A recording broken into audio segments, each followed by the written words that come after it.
Sound check. Pag ni-edit, nare-read ko.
Good morning to all our participants that are already here, now in our Zoom link. We are now live on Facebook. We know all of us are very excited for our upcoming event today. We will start our program at exactly 9:10. But before anything else, we would like to remind our virtual participants to please keep in mind these reminders at all times. Make sure that your microphones are always on mute. We encourage everyone to always turn on your videos so that we can clearly see you. And please put the name of the agency on where you belong to so that we can recognize you during our program. And of course, sit back, relax, and enjoy the program. In about 5 minutes, we will start our most awaited event.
A blessed morning to everyone. Welcome to our day 2 of the Maritime Industry Symposium. Yesterday ended with a bang after we were presented by our resource speakers a lot of fruitful discussion regarding the initiatives to sustain the course of Philippine maritime industry. So to welcome our guests, participants, officials, friends from the regional offices, our maritime stakeholders, let us open our second day of the symposium by asking the guidance from our Heavenly Father through an invocation to be led by Miss Maureen Dizon from the Legal Service of Marina.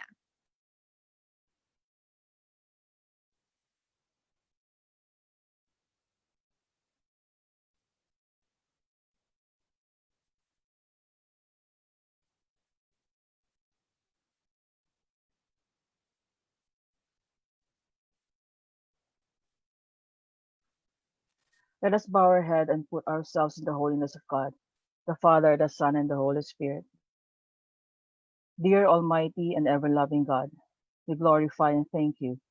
You have showered us with so much blessings, and your presence continuously remind us of your grace and mercy. We thank you for allowing us to meet and share our knowledge and time with one another virtually. Heavenly Father, in our hearts, we plan our course, but we pray that you establish our steps. Please bless us as we embark on the second day of the Maritime Industry Symposium. Guide us, Lord, to make decisions based upon your wisdom. We place our hearts and our minds in your hands so that you may direct us. Amen. In the name of the Father, the Son, and the Holy Spirit. Thank you so much, Attorney Maureen. Yesterday, we promised that this day's symposium is indeed very promising. We have our lineup for today, which includes maritime manpower development, wherein I'm sure a lot of us are very interested about, and another topic on shipbuilding and ship repair development. Just a few reminders for our participants so that we may all enjoy a smooth and a very well coordinated symposium. We encourage everyone to actively participate in our discussions. And during the presentations, you may use our reaction icons that you can see in the bottom part of your Zoom account. You can raise hands in our Q&A portion or click the applause icon after every presentation or the like icon to show appreciation on our program. So, for our first topic about maritime manpower development, we will be graced by the presence of our resource speakers, namely coming from different agencies, which include Philippine Association of Maritime Institution, Filipino Association for Mariners Employment Incorporated, Philippine Association of Maritime Training Center Incorporated, Philippine Association of Manning Agencies and Ship Managers Incorporated, and Association of Licensed Manning Agencies. So, to formally begin our second day of Maritime Industry Symposium, may we give the floor to our today's moderator, Mr. Herbert Nalupa of Marina STCWO. Let's give him a big hand. Thank you, Miss Eva. Good morning to all of our viewers. Thank you for watching the virtual celebration of this year's National Maritime Week. We are now on the second part of the program 3-day symposium relating to initiatives, innovations, and investments to sustain the country's maritime industry. Before we proceed to the presentations, again, we would like to express great appreciation to our resource speakers for favorably responding to our invitation to share their insights on the initiatives, innovations, and investments in the maritime industry amidst the challenges brought by the COVID-19 pandemic. For those who are tuned in today, we are pleased to inform you that we are also celebrating today, 24th of September, the World Maritime Day 2020 with the theme Sustainable Shipping for a Sustainable Planet. With this theme, we are given the opportunity to reflect on the work done and the urgent steps our government further plans towards a sustainable maritime industry. The IMO said that the COVID-19 pandemic had highlighted the professionalism and sacrifice of 2 million seafarers that serve on the world's maritime fleet, who continued to transport more than 80% of world trade, including vital medical supplies, food, and other basic goods that are critical for COVID-19 response and recovery. However, we also know that hundreds of thousands of seafarers face humanitarian crisis as they have been stranded at sea and unable to get off the ship they operate, with contracts being extended by many months.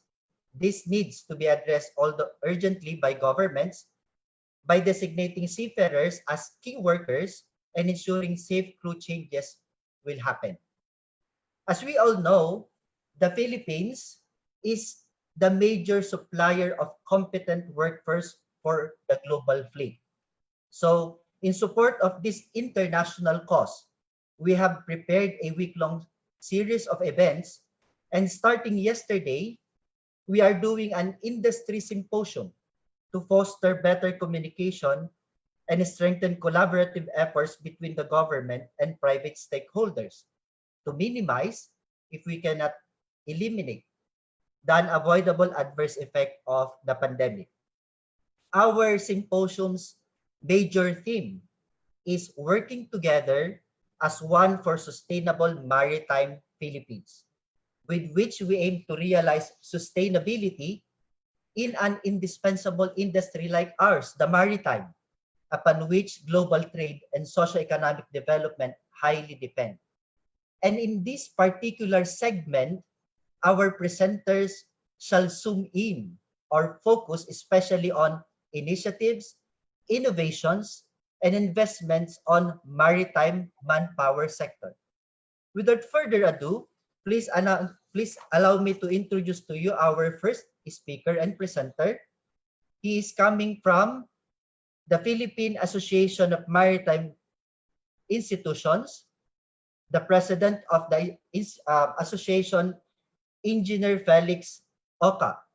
He is a SHED-appointed Technical Panel for Maritime Education member, a graduate of Bachelor of Science in Electronics and Communications Engineering from Don Bosco Technical College in Mandaluyong. He served as electrician on board for several years, graduate of Educational Management at PUP, and holds a postgraduate certificate course in Maritime Education and Training from Southampton Solent University, United Kingdom. He is a member of the Institute of Maritime Engineering, Science and Technology, member of the International System and Automation Society, and a member of the Marina Multi-Sectoral Advisory Group on IMO concerns. Please welcome the President of PAMI, Sir Engineer Felix Oka.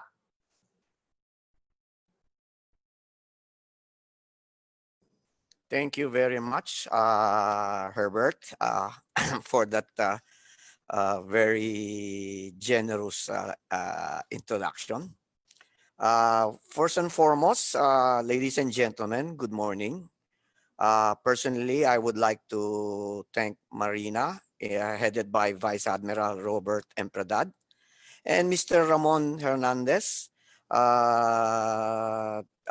Marina OSS Division Department, Chairman of the National Maritime Week Committee, for inviting us, PAMI, to actually give a presentation for today's symposium.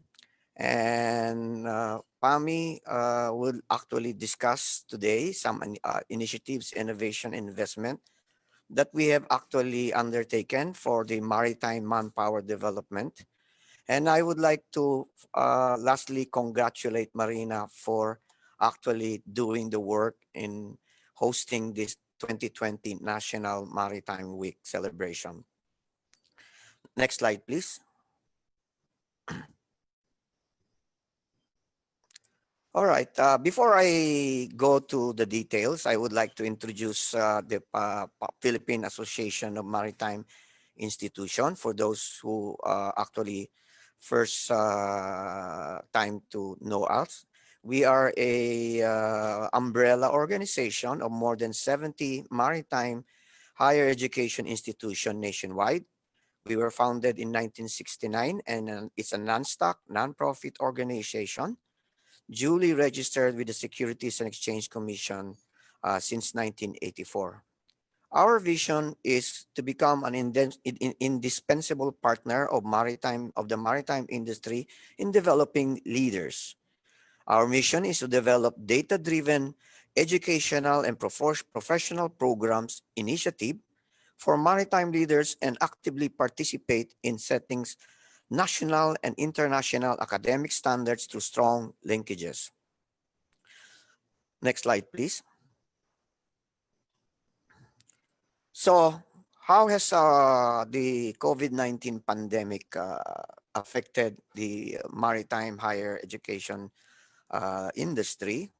There are three areas that actually greatly affected the operations of the maritime higher education institutions here in the Philippines. As we all know, the world is full of uncertainty, and with the current pandemic caused by this COVID-19, we are experiencing, everyone is not spared from the impacts which hit severely various economic sectors, including us in the maritime education and training industry. PAMI has conducted a survey among its various maritime higher education institution members from August 6 of this year to 4th of September, entitled Impact of the COVID-19 Pandemic. There were three major affected areas that we were able to gather, and these are in enrollment, financial, and employment. The enrollment area, there is a projected and experienced decrease in enrollment by 50% of most of the MHEIs. This would highly affect the financial and probably employment aspect of these MHEIs because of the lower enrollment figures that are being experienced now. But even so, there are about 80% of these MHEIs were not even able to collect the tuition fees or delayed in their collection from the last semester, because as you all know, in the starting of March, when the lockdown came in, some schools has still be on their second semester, some is still for graduation. So many already experienced the tightening of the belt because they were not able to collect the tuition fees. So it's really a financial challenges that these MHEIs are enduring in these times. Today, there's an enrollment already. Some schools have started. Some schools have started in June, July, August, and September, depending on the requirements of CHED in terms of the flexible learning, whether they are full online or they are with some certain face-to-face.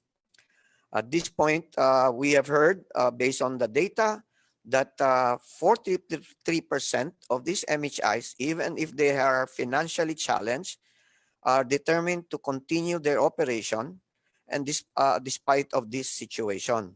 They, on the other hand, since there are 48% of the MHIs that may consider phasing out their non-sustainable programs either in the next semester if nothing good happens up to the end of this year, wherein that's the first semester of the situation. Now, employment, of course, is one of the areas that are being considered, because for those who are cash-strapped, they are considering terminating or reducing their workforce in order to be viable. And since they have obligations such as the loans that they have taken, these are the areas that actually is being considered in terms of the financial and employment consideration of the various MHEIs. Next slide, please.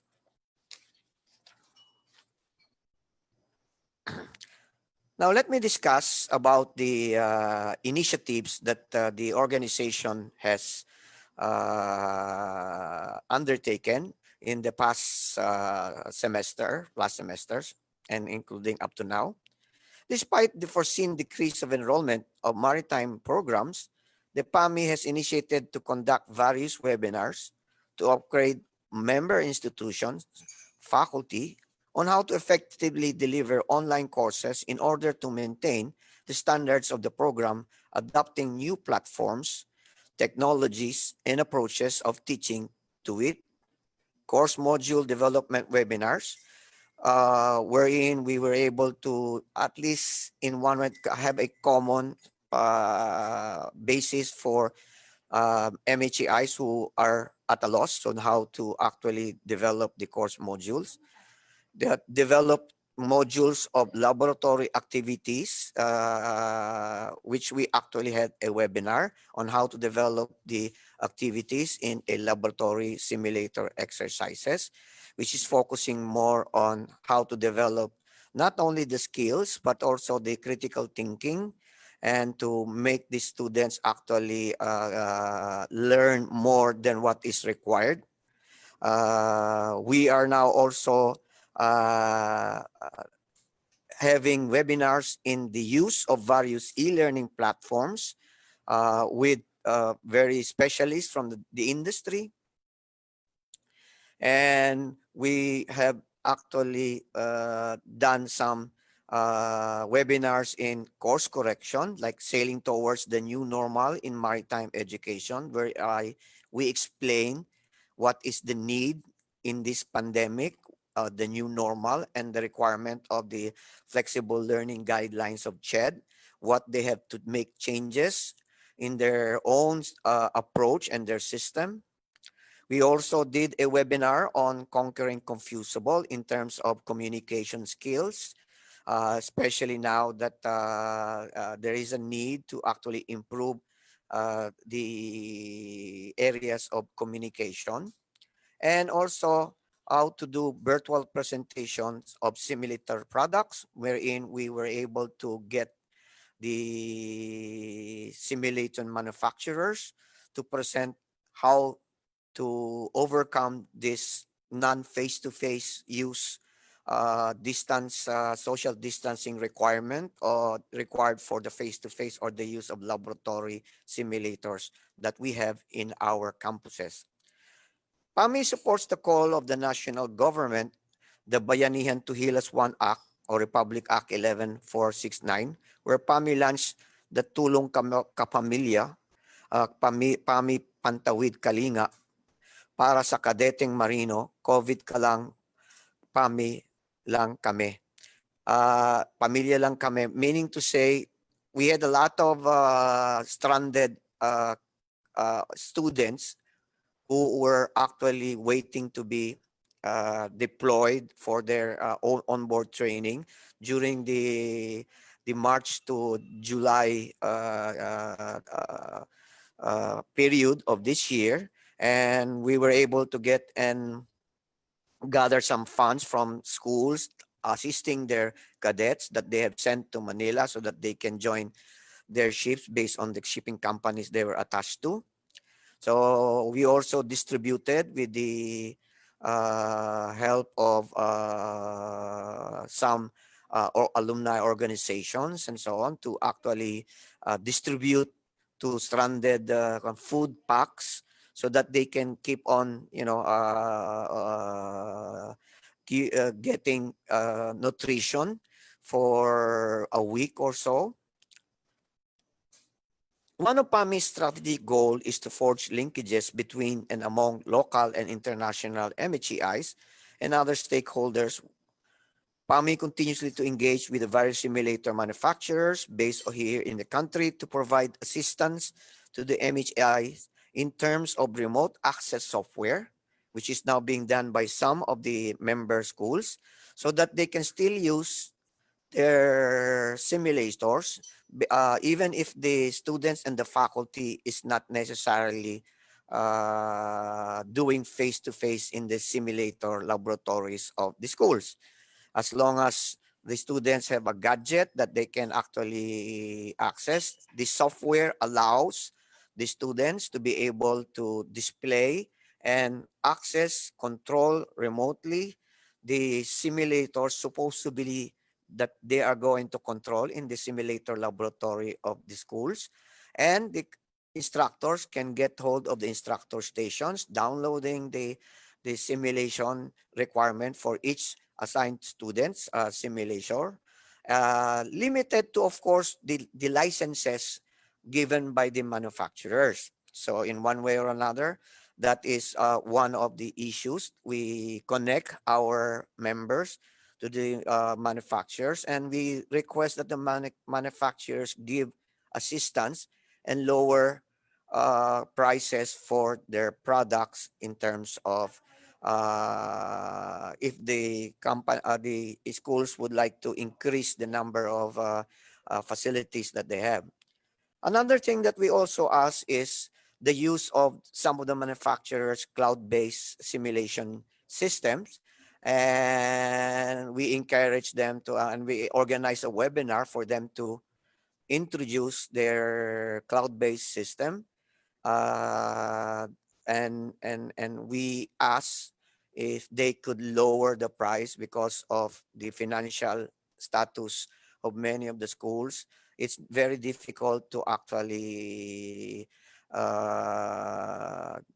put another expenses on the MHEIs. But we were lucky that they're giving free access and usage for specific number of months if you sign up with them before they start collecting monthly dues or monthly fees for the use of the simulators through the cloud base. So this is one good area that we were able to do. To provide support in the improvement of the learning management system and flexible learning modality, we started development of the printed module, as many or some of our students doesn't have the gadgets and the connectivity to be able to connect to most of the learning management system.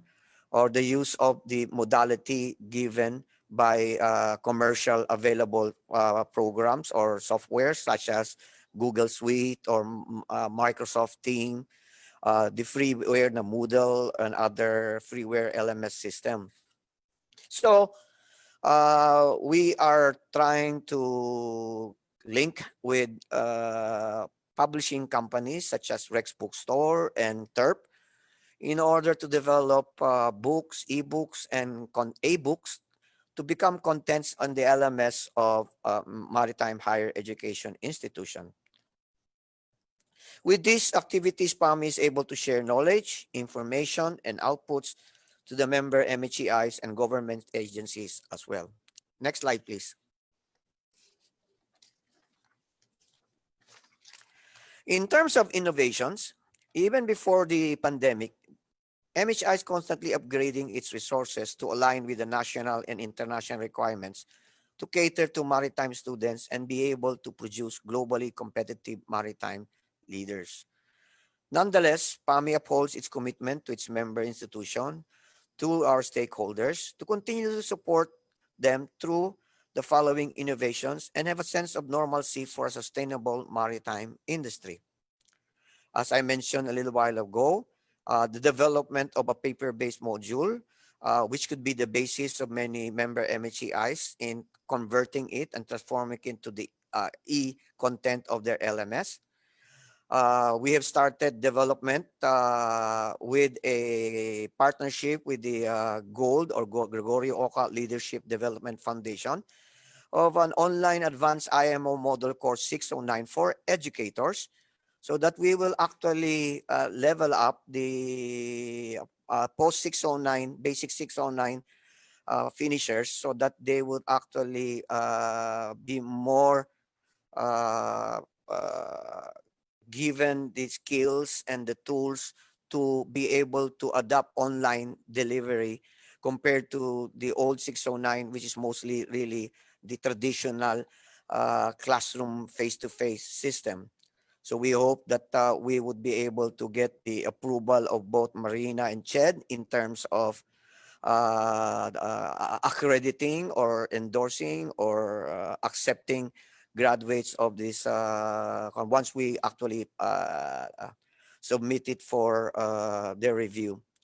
We also started development of related maritime programs, not necessarily for seafarers only, but also for assisting in the development of the human resource development of the various maritime industry stakeholders in the areas of shipping, logistic, maritime administration, Ports Authority, port operation, maritime education, and other related maritime industry as to improve their employability.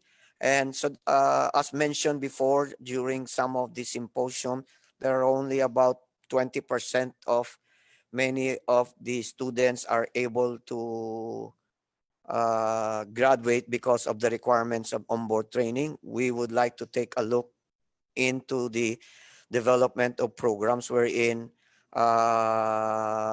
they can venture to other maritime related industry and be a graduate of a college degree and be employable in terms after graduation. We will also review the course syllabus we developed and distributed to our member MHEIs in order to address and see whether or not it's understood by many of the MHEIs and interpreted properly and be able to deliver properly. And also to actually take a look based on the findings of CHED Marina and EMSA in terms of the, if it's being used, whether or not there's a weakness in the course syllabi that was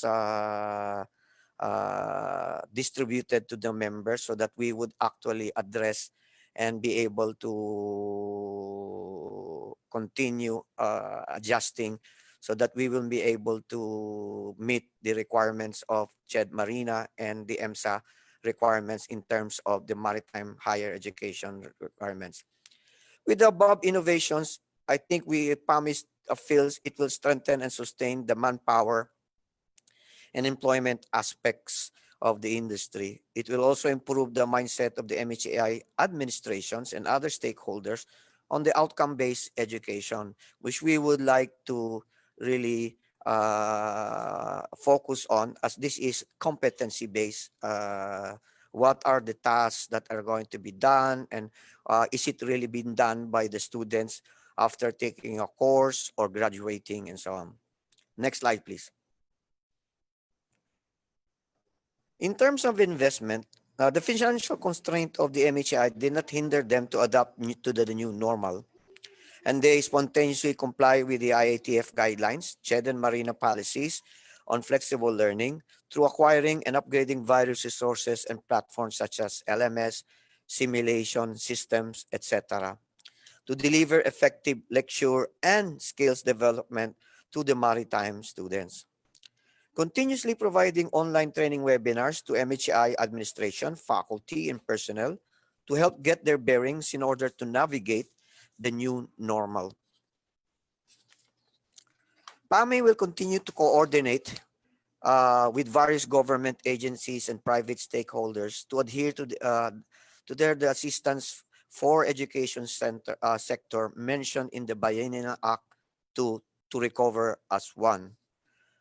To further strengthen the development of knowledge in maritime programs, PAMI observes its strategic goal to undertake researches, initiatives, and share research data to various stakeholders and support its member institution in assuming researches that are beneficial to the maritime education, as PAMI will be true to its mission, develop data-driven educational and professional program initiative for maritime leaders and actively participate in setting national and international standards through strong linkages.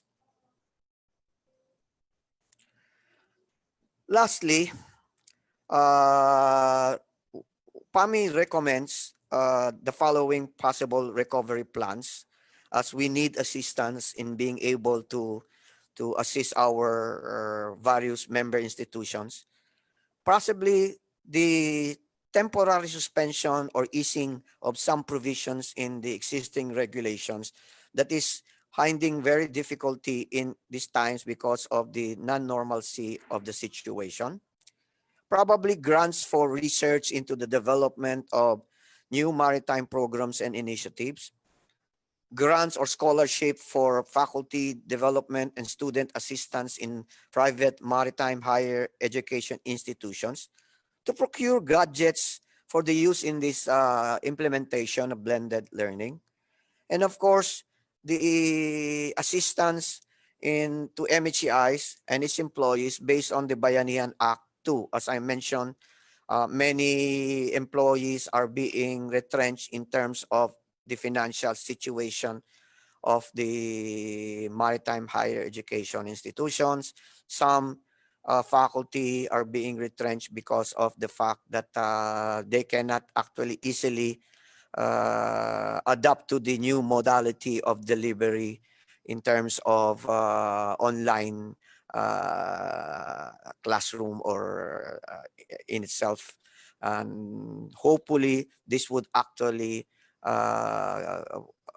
as the President Duterte has issued presidential decree, that the situation or the emergency situation will continue until September of 2021. As Sigmund Freud said, out of your vulnerabilities will come your strength. And COVID-19 showed that working together as one is easy to surpass to all the challenges that we are encountering today. And we at PAMI will be working together with various stakeholders and government agencies as for one sustainable maritime Philippines. In the end, I would say, mabuhay ang mandaragat na Filipino at ang industriyang maritima ng Pilipinas. Again, thank you everyone and have a pleasant day ahead and stay safe. Thank you po, Engineer Oka, for that very academic presentation. In a nutshell, we learned that PAMI deployed three important actions for each of the three I's. For the first I, which stands for initiatives, PAMI had conducted various webinars and outreach programs, as well as forged linkages, both I think local and international, to deal with the impact of pandemic on member educational institutions. Now for the second I, on innovations, PAMI embarked on upgrading of resources and platforms. They developed new programs and ventured on changing mindset from the traditional content-based teaching to the outcomes-based or competency-based delivery of education. For the third I, on investments, PAMI provided services to its member institutions, engaged and coordinated with maritime-related agencies, and had undertaken researches in order to, like our presenter said, navigate through the new normal. Again, thank you po, Sir Engineer Oka, for sharing us these endeavors, which will surely help the Maritime Administration as inputs towards realization of the program on the establishment of a maritime hub, one of our major program under the Maritime Industry Development Plan. For the interest of time, we now move on to our second presenter. Our second presenter will be representing Filipino Association for Mariners Employment.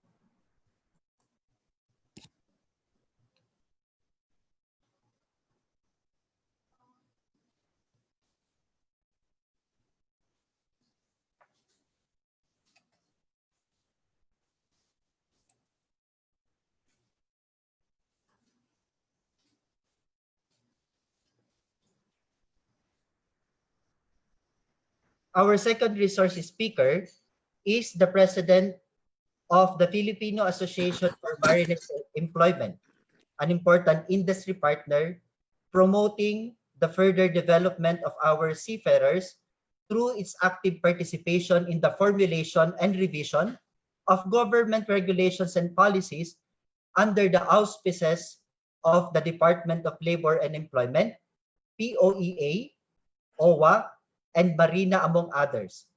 Before becoming the president of the FAME, he also served as the organization's board secretary alongside his experience as the legal counsel in the logistics and supply chain industry. Please welcome our next presenter, Attorney RODELLO B. Ortiz.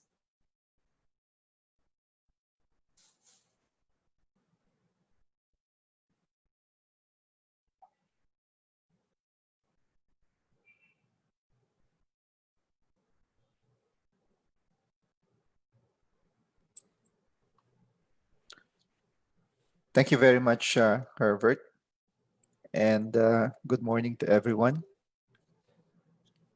Marina Administrator Vice Admiral Robert Empredad, other officers and members of Marina, my colleagues in the shipping and manning industry, good morning. Thank you for your invitation to be one of the speakers in today's symposium. As Herbert had mentioned, I am Attorney Rod Ortiz, the current president of FAME, or the Filipino Association for Mariners Employment. The topic of initiatives, innovations, and investments to sustain the course of the Philippine maritime industry is quite appropriate, for the very existence of FAME itself is the fruit of the initiatives of a few good men, leaders of the manning industry in the early 1970s, who dreamt of a unified manning sector that will professionalize the recruitment, and placement of Filipino seafarers on board ocean-going vessels. For those of you who are not yet familiar with FAME, FAME is a locally organized and incorporated association of licensed manning agencies which started in 1974. Currently, after 46 years of carving a niche in the manning industry, FAME now prides itself with 127 member companies belonging to the top 30% of all licensed manning agencies accredited by the POEA, which is responsible for 75% of the total annual Filipino overseas deployment. FAME aims to professionalize the mining industry and promote the Philippines as source of highly competent maritime labor force. It aims to consistently ensure the competency of the Filipino seafarers within international standards, to assist in the improvement of the welfare of seafarers through the participation in various government programs to further develop and maintain the competitive spirit of the Filipino seafarers. FAME also aims to instill professionalism among its members through governance and adherence to a code of ethics. And finally, FAME aims to initiate proposals towards the reduction of bureaucratic requirements or red tape of government entities regulating the mining industry.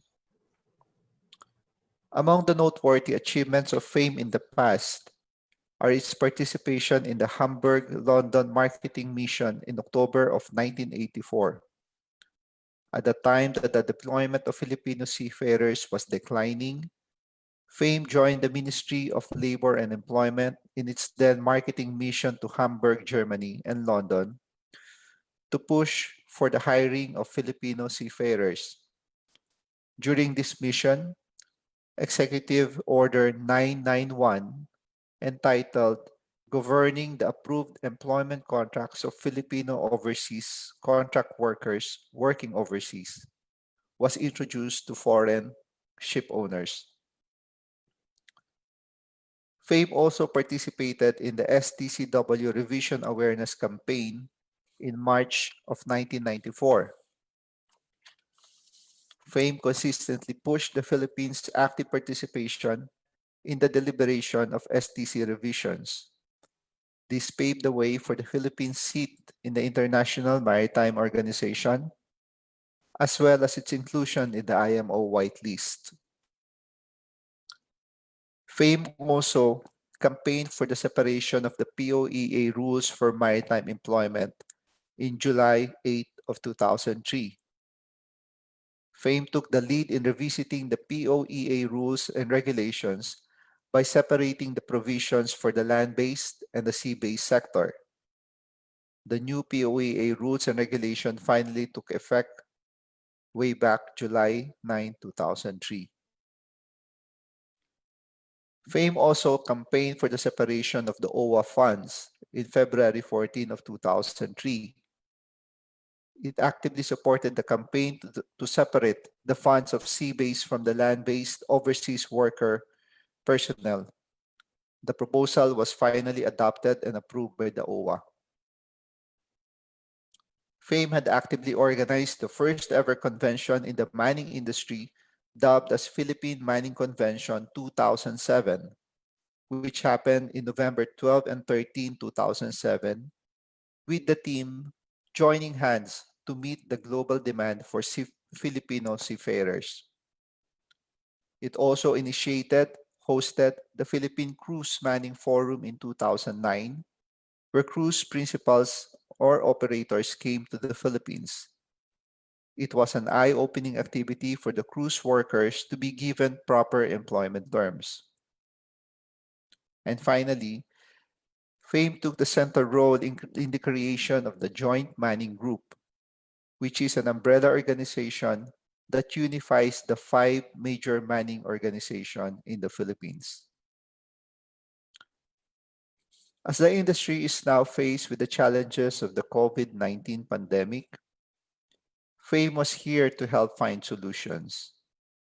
As a recognized representative of the mining sector and a major player in the Joint Mining Group, FAME as a partner stakeholder, together with the labor sector and the government sector, help shape the policies and implementing guidelines that are aimed to address these difficulties and special concerns resulting from the COVID-19 measures.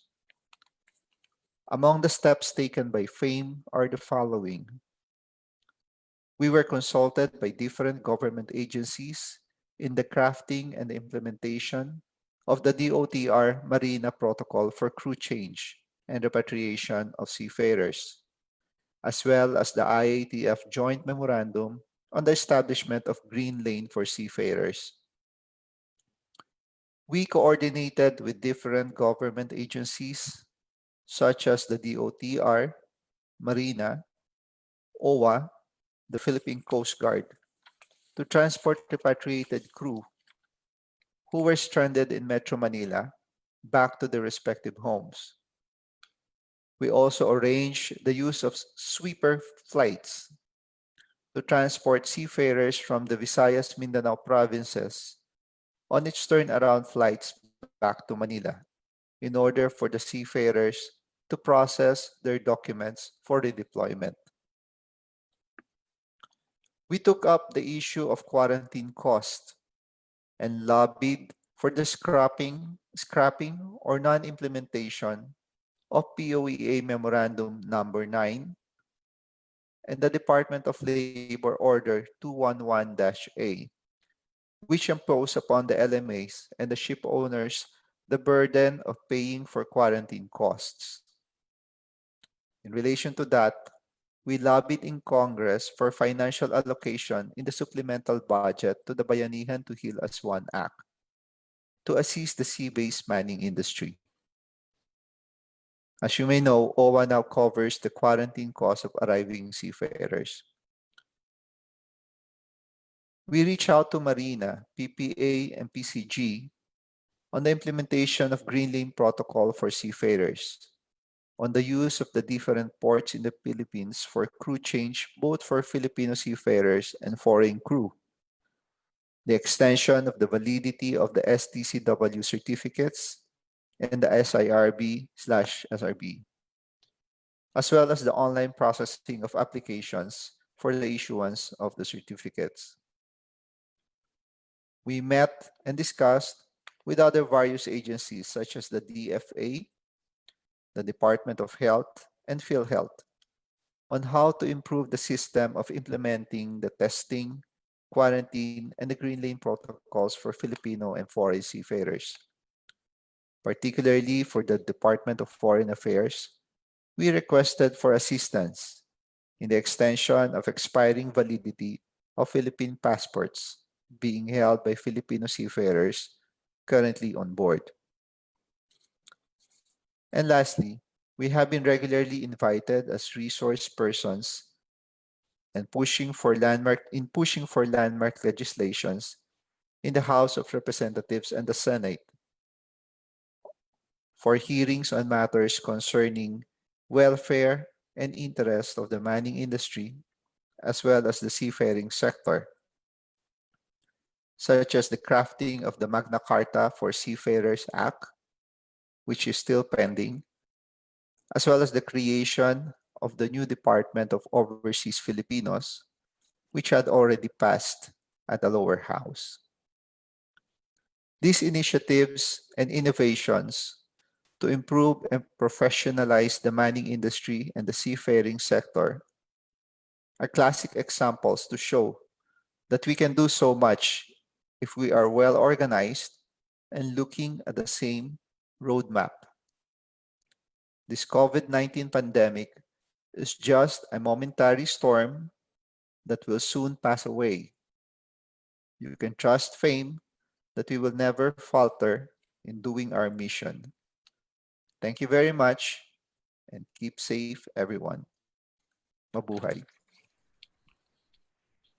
Maraming salamat po, Attorney Ortiz. Thank you for that very inspiring speech, sharing to us the initiatives and innovations of FAME for the welfare of our Filipino seafarers. Attorney Ortiz shared to us that FAME aims to unify and professionalize the recruitment of Filipino seafarers to man ocean-going vessels. And they have endeavored various campaigns supporting the election of the Philippines to the IMO Council and to ensure our inclusion to the list of parties that have given full and complete effect to the STCW Convention. FAME also is a major player in the formation of the Joint Manning Group, which forms the 5 biggest manning in the Philippines. Thank you po for sharing us these wonderful insights, Attorney Ortiz. So we now move on to our third presenter. Our third presenter is Miss Karen Avelino. She is the president of the Philippine Association of Maritime Training Centers Incorporated, or PAMTCI. For almost 14 years of first-hand experience and observation in the country's maritime recruitment and training process, Ms. Avelino has actively participated in various endeavors to elevate the quality of maritime education and training in the Philippines. She's long been playing a significant role in ensuring the industry's compliance with local and international standards by enthusiastically participating in open fora and dialogues with maritime administration and other stakeholders, keeping true to the PAMTCI's mission. She is also a regular participant to the IMO HTW conference in London, together with our government representative and PAMTCI officials. Her passion for world-class training stems from her experience with the Philippine Transmarine Carriers, where she currently serves as the Executive Director of Business Development for Shipping and the Vice President of the Cruise Division. So we all know PTC is one of the largest and oldest crew management companies in the Philippines. She also served as the Executive Director of the PhilCamSat, or the Philippine Center for Advanced Maritime Simulation and Training, whose reputation and performance as a training center is recognized by international bodies such as the Belgian Maritime Inspectorate and the UK Merchant Navy Training Board. Presenting on the significance of innovation in maritime education and training, please welcome Ms. Karen Avelino. Okay. Good morning to all our maritime colleagues and the maritime press as well. I wish to thank Marina for inviting me in today's event. The topic assigned to us is quite interesting, but given the time limit, it's so difficult to expound on the topic. But just to give a brief background about PAMTCI, the organization started in 1993, and currently we have 55 members. Our members have been actively coordinating with Marina to ensure that STCW is properly implemented, and PAMTCI has also been actively participating in IMO HTW sessions in London, and also in the development and upgrade of STCW courses in IMO. I chose Innovate or Fail as my topic, because this statement simply tells the uncomfortable truth that for any industry to endure, it must innovate. And the Philippine maritime industry is no exception. A dictionary definition of innovate is to make changes in something established, especially by introducing new methods, ideas, or products. I am focusing on innovation because to innovate requires initiative and investment, and innovation is essential for the development of our seafarers or our global maritime professionals. The development of our seafarers, that's next slide please. The development of our seafarers will require the cooperation of the following groups, rooted in a shared ambition towards the progress and growth of our global maritime professionals. One is the maritime administration, Next are the manning agencies, then the principals, and of course the training centers and the seafarers. When I say the training centers, of course, it involves the education part or the MHEIs. But for the purpose of this topic, let me just focus on the training centers. The Maritime Administration, which is Marina in our case, should be compliant and able to properly implement the STCW standards, which is an IMO international standard. By the way, these standards are basic. And if we are unable to comply with the basic standards, we cannot expect to even go beyond this. For Marina to be able to do this, they must have technical experts familiar with STCW by heart and to be able to provide the correct guidance to the industry. Again, if we cannot go beyond the basics, how can we expect our Filipino global maritime professionals to be competitive? The principals also play a vital role in providing the necessary training requirements needed by the seafarers. Aside from this, they are always keen in training their own crew on board and onshore just to ensure safety at sea. Please do not discount the fact that the principals are adapting to a lot of technological changes in their vessels, thereby upgrading and updating of the skills and competencies to align with technology is important.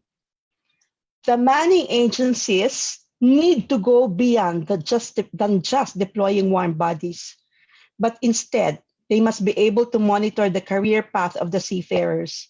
In this way, they would also be able to determine what kind of developmental support can be provided to the seafarers. It is the shared responsibility of the principal and the manning agencies to choose the right training centers that would hone their competencies and skills.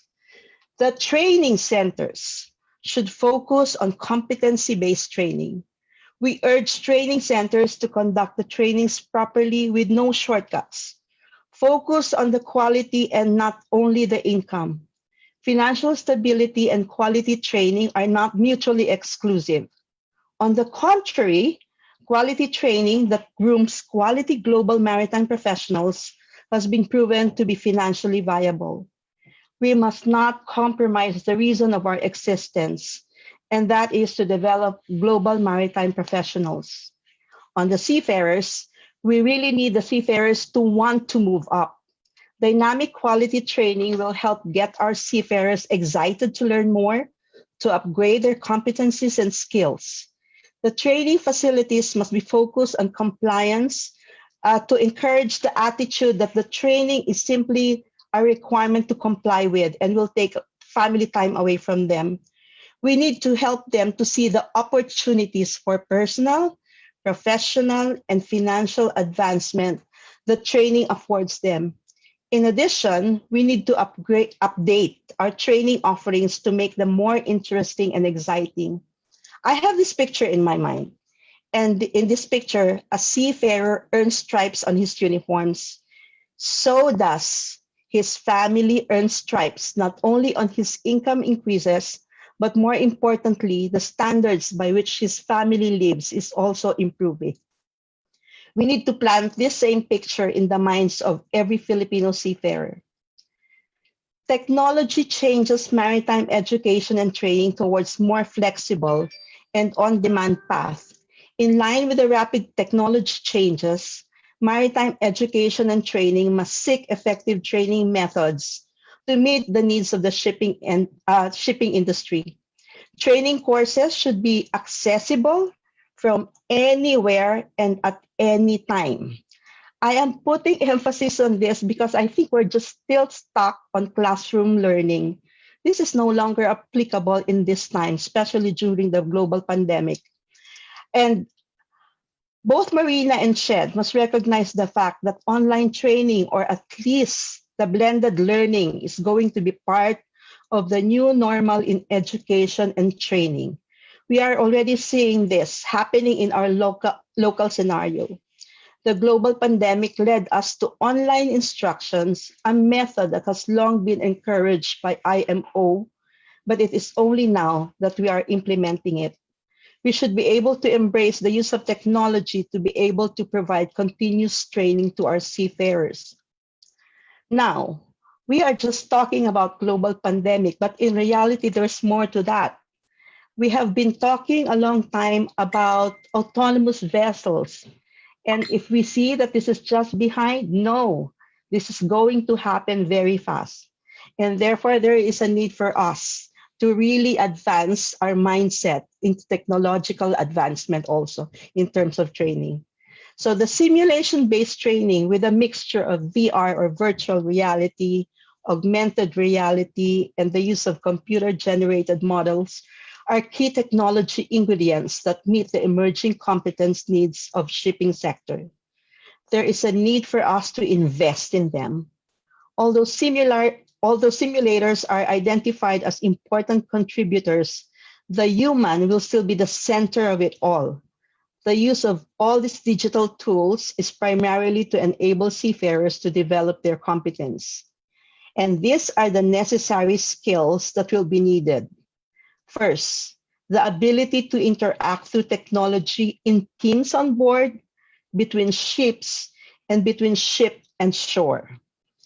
Next, the leadership and project management through simulation supported cooperative work. Third, capability to estimate sustainable and green skills while training in simulators. And lastly, digital skills to extend the personal value chain in the shipping industry, such as using Internet of Things, blockchain, big data to work on logistics. And while the pandemic has been exceptionally challenging, let us not slow down the digital transformation and technological progress we have already begun. Instead, let us grow stronger from it and leap forward into advances in technology, enhance online teaching skills among trainers, and the transformation of every Filipino seafarers into an exceptional global maritime professional. Failure is definitely not an option. Thank you. Thank you po, Ma'am Karen, for kissing the presentation. I mean, keeping it short and very simple. We can now click on the clap button at the bottom panel of our Zoom to show our appreciation to our presenters. Kanina po, ang gaganda po ng mga presentations po and the insights we have been receiving. In this part of the presentation, Ms. Karen Avelino expounded that innovation really requires initiative and investment. And she also underscored that innovation is very much relevant and essential in developing Filipino seafarers to become global maritime professionals. So she explained that the catalyst for this innovation to be successful is the cooperation between principals, manning agencies, training centers, and seafarers with our maritime administration. But if there is one remarkable point that we must take note of her presentation, she advocates that the existence of the training centers is to develop global maritime professionals. Although an equally significant point is that there is an exigency in the need to future-proof our Filipino seafarers, which in the midst of pandemic, Ma'am Karen emphasized the necessity of innovation. Innovation, initiatives, and investments by taking advantage of digital transformation and technological progress for enhancement of both trainers and seafarers. Thank you po. Surely these are very thought-provoking and wonderful ideas. I can feel that our viewers and listeners as well as those who are tuned in via our FB Live are very much eager to discuss. But please bear with us po. We are requesting a little more patience as after the presenters, we will hear from the reactors, which we have 4 different agencies in our panel. So in the interest of time, please allow me to move on to our next presenter. Our next resource speaker is an experienced shipmaster with more than a decade of service on board. His passion for seafaring has led him to handle executive positions in ship management as a crewing manager, training director, and executive vice president for a leading shipping agency. He also serves as the director of the Joint Manning Group, a leading manning agency association in the Philippines, PMG, and the Philippine-Japan Consultative Council, or PJMCC. Most importantly, he is the president of the Philippine Association of Manning Agencies and Ship Managers, or PAMAS, and International Maritime Association of the Philippines, or INTERMAP. Let's give our hands to Captain Juanito G. Salvatierra.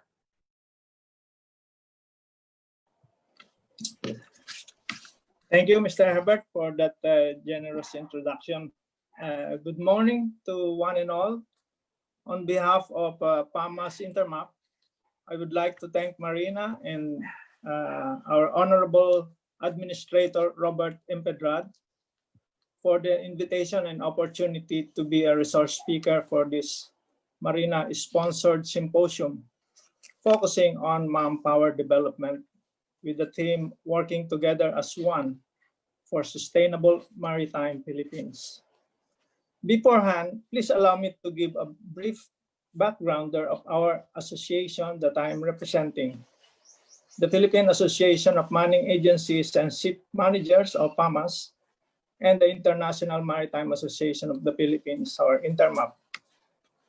They were established in 1981 and 1987 respectively, with the present active joint membership of 42 manning agencies and ship managers. Both associations, in the more than 3 decades of its existence, with advocacy to promote the best interests of the Filipino seafarers, we have always taken active participation with the government in the formulation of policies and guidelines to enhance the maritime industry, especially in the area of promoting our seafarers' interests and that of the Philippine Ship Registry. Under the umbrella organization of the Joint Ship Manning Group, or JMG, together with FAME, whose president is Attorney ORTIZ, PJMCC, whose president is Mr. Ed Manese, and FSA, or Filipino Ship Owners Association, and under the leadership of Mr. Rol Alampay, we will all maintain this objective to work with government for a sustainable maritime Philippines. This symposium came at an opportune time, as we all need a strong motivation to sail through this COVID-19 pandemic storm that has affected our lives and our businesses. So much has been read and seen about the impact it has created in our economy and businesses, including the havoc that it has brought about in the mobility of our seafarers, international seafarers actually, and hampered the routine tasks of crew replacement for seafarers who have completed their tour of duty on board. Nowadays, this crew replacement task is a monumental effort for ship managers to handle due to prohibitions of each maritime nations to carry out crew change at their territory, as there still exists some seafarers staying on board for more than 12 months now, way over the MLC 2006 guidelines for service period. And sometimes, despite all the preparations worked out by concerned parties in the manning sector, we needed luck to succeed in this goal. But to rely completely on luck is not acceptable in our business. With so much material asset in shipping and people's lives at stake, careful planning and foresight is a must. The mining industry is the cornerstone of international trade. More than 80% of global trade by volume is handled by shipping. At the same time, the maritime industry is very susceptible to external influences, and we have certainly experienced such difficulties now with the COVID-19 pandemic. More than ever, it is the cooperation and partnership with government and stakeholders at the local and global levels that will help us overcome the external challenges. Given these economic conditions, it may seem an odd time to be holding a conference focused on manpower development, as in recruitment, education, and training of ship's personnel. But surprisingly, even though the economic conditions caused by the COVID-19 pandemic has temporarily slowed down the demand for new ship's personnel, the seafaring job market remains strong. Global trade is still more than double than what it was 10 years ago, and the majority of that trade is moved by water. So more trade means more ships, and therefore the need for more seafarers on the global scale. In the year 2016, the BIMCO, or the Baltic International Maritime Consultative Organization, reports in 2016 that the worldwide population of seafarers serving on international trading merchant ships is estimated at 1,647,500, of which 774,000 are officers and 873,500 are ratings. And about 400 of the world's 1.6 million seafarers are Filipinos, making us the preferred choice of ship owners to man their fleet. The ICS, or International Chamber of Shipping, indicates in 2019 that the demand for officers has increased to 24.1%, while the demand for rating increased by only 1%. The joint BIMCO ICS forecast of supply and demand for the year 2020 highlights a shortage of approximately 92,000 officers and an additional shortage of 147,000 by the year 2025. This problem of officer shortfall is not going away. So the question for our Philippine mining industry is, what can we do about the challenge of sustaining the steady supply of dedicated and qualified seafarers? Or by rephrasing this question, how do we turn the current challenge to opportunity? Allow me to give you my thoughts on such issues. In the aspect of development of potential seafarers, foreign governments and stakeholders, especially in developed countries, intensifies their efforts to attract high school graduates and young people to go to seafaring career. But this is not a problem in the Philippine setting, as you all know. The lure of high salaries and steady income for the benefit of his family is a great motivation for an ordinary Filipino. In fact, the maritime institutions, which numbers about 85 maritime schools now in the country, have jointly churned out some 20,000 cadets per year.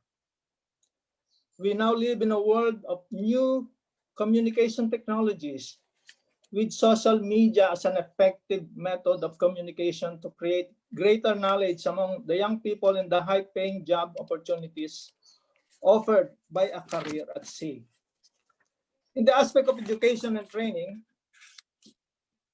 the mining stakeholders rely on the mandate of government to regulate the maritime institution and its programs and curriculums, so that the maritime students will have strong foundation of the knowledge required by the seafaring career as they sit for licensure exams.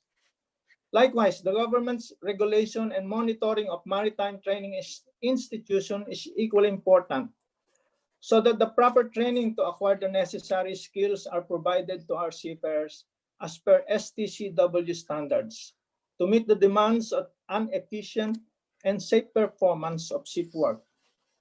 However, the problem of shipboard training for maritime cadets is continuing. The 20,000 strong graduates per year do not have enough ships enrolled at POEA to accommodate them. In fact, a measly 2,000 or about 10% only of these maritime graduates will be lucky enough to embark on overseas vessels for their shipboard training every year. It is noteworthy to mention that for many years now, the Japanese ship owners, together with the unions, have agreed to employ at least one cadet on every vessel with Japanese beneficial ownership covered by JSU-CBA. This is a strategy worthy of emulation. If our government can make it a similar requirement of engaging a cadet position for every merchant vessel being enrolled at POEA, maybe with certain exemptions, then it would enhance the number of potential ship officers who will fully graduate and qualify to sit for their licensure exams. On the legislation aspect, the Magna Carta for seafarers is a work in progress and soon to pass the halls of legislature, which we hope shall be the Bible in the welfare, protection, and promotion of our Filipino seafarers.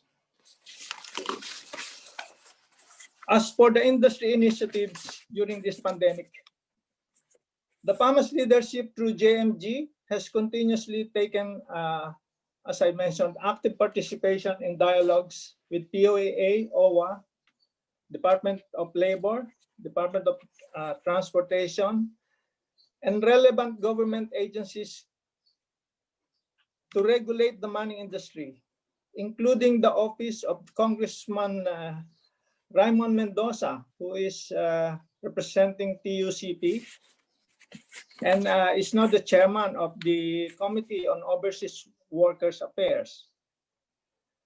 We are always participating in coming up with appropriate policies and guidelines in solving the challenges of COVID pandemic.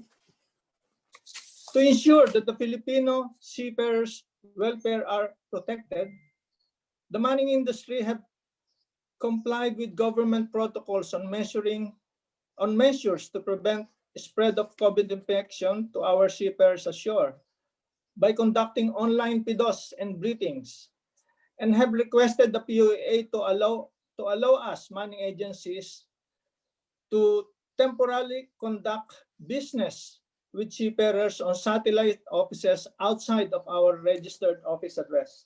In this way, we avoid the total office shutdown in case one of our seafarers turns out to have a positive test result. The industry also negotiated with respective principals to provide personal protective equipments for joining crews to ensure that our seafarers are COVID-free on embarking their vessels. Needless to say, the industry has complied to quarantine measures of joining seafarers upon performing swab tests, all for the account of principals and ship owners. It is noteworthy to mention that some principals and Foreign Ship Owners Association have taken the initiative to charter flights free for seafarers to bring them home, and will continue to do so until the situation has settled down. And finally, we all know that the shipping industry is a very regulated industry, both in local and international level. We in the industry have to ensure that the Filipino seafarer remains the nationality of choice for world shipping for the sake of keeping jobs for our seafarers and to help boost the Philippine economy through their dollar remittances. We all have to work together to ensure that we reach this goal. To accomplish this requires cooperation and collaboration among government, the industry, and the academe.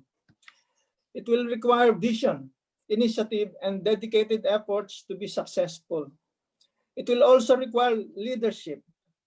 Perhaps you will agree that with the present Marina leadership now steering us to new horizons, it will lead us to greater heights of strength and stability in the maritime industry. My sincere thanks and appreciation once again to Marina for organizing this symposium and wishing you all smooth sailing ahead in the challenging times. A pleasant day to you all. Thank you very much and mabuhay.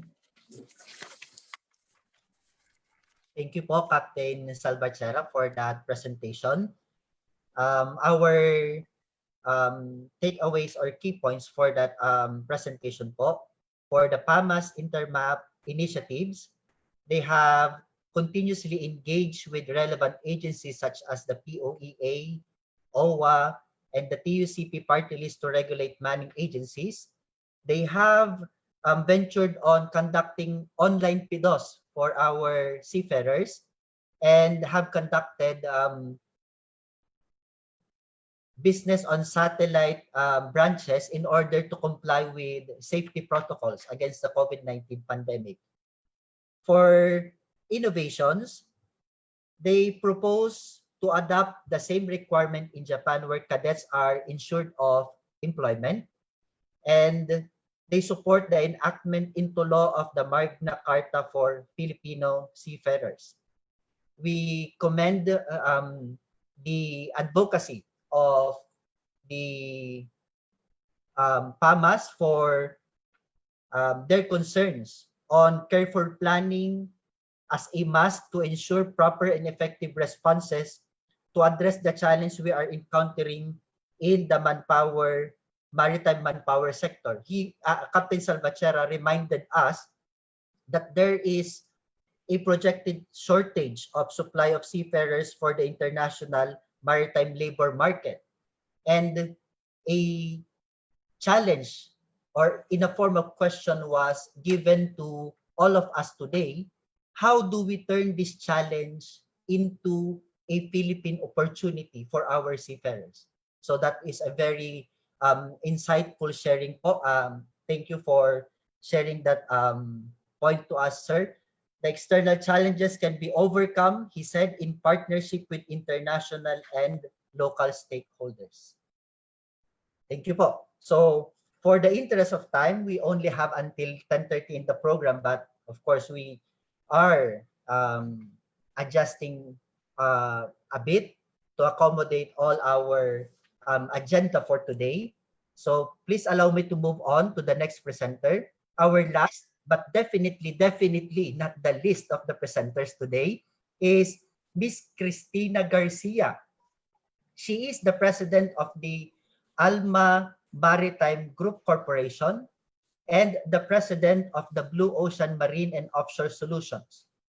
From what I have researched, seafaring runs in her genes because both of her grandfather and her father were both chief engineers. I also learned that she is a person who leads by example when she extends her services to their crew by fetching them from Batangas Seaport at 2 in the morning due to sudden changes in transportation protocols. She even opened her home for those who have run out of dormitories to go to prior to deployment so that she can personally see to the needs of her crew and ensure that none of her seafarers will contract the disease while in the pre-deployment process. The challenges faced by manning agencies like this, pertaining to travel restrictions and various guidelines implemented because of the COVID-19 pandemic, led her and her colleagues in the industry to set up the Association of Licensed Manning Agencies, now registered as ALMA Maritime Group Corporation.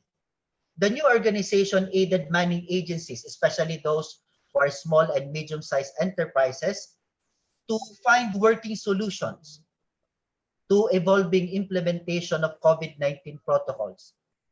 It also served as a bridge between the manning sector and concerned government agencies in terms of communications and sharing of best practices. The Marina is proud to have us with us today to share her insights about initiatives, innovations, and investment in maritime manpower development, an advocate with 25 years of career as a maritime woman. Please welcome Miss Cristina Garcia. Thank you very much, Sir Herbert, for that very flattering introduction. So good morning, Vice Admiral Empedrad, and to all the maritime stakeholders who are present here today. I am Tina Garcia, representing ALMA Maritime Group, which is a newly formed organization of 54 licensed manning agencies and maritime-related service providers. With barely 5 months of existence, we have actively participated in crafting IATF protocols on crew change and was part of the one-stop shop team that initiated and formalized the opening of the ports of Bataan and Subic as crew change hubs. Currently, we represent the manning industry in the efforts to open the port of Cebu for crew change and setting up of the one-stop shop in Manila Port. Continual discussions with Marina, DOTR, DFA, BOQ, and other government agencies, and not to forget the international shipping chambers, are ongoing to give feedbacks on the effects and implementation challenges of the current Green Lane Protocol. ALMA was also a signatory to the Manning Agency appeal to the government through Congress and Senate for additional funding for quarantine costs for our seafarers. It is our deep honor to be part of today's symposium in line with the National Maritime Week. Next slide, please.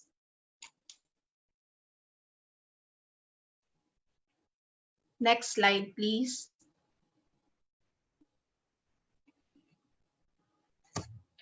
Let me start by showing you the problem tree for the maritime industry, wherein manpower was identified as a core problem and some of the causes of the core problem as presented in the Maritime Industry Development Plan.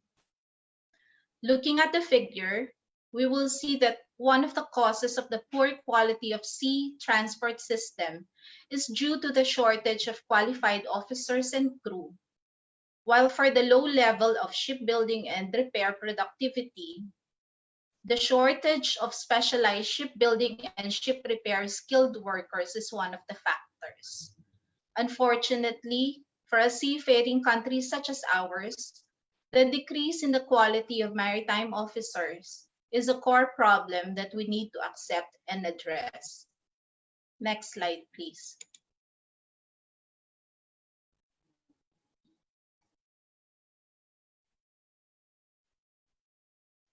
Next slide, please.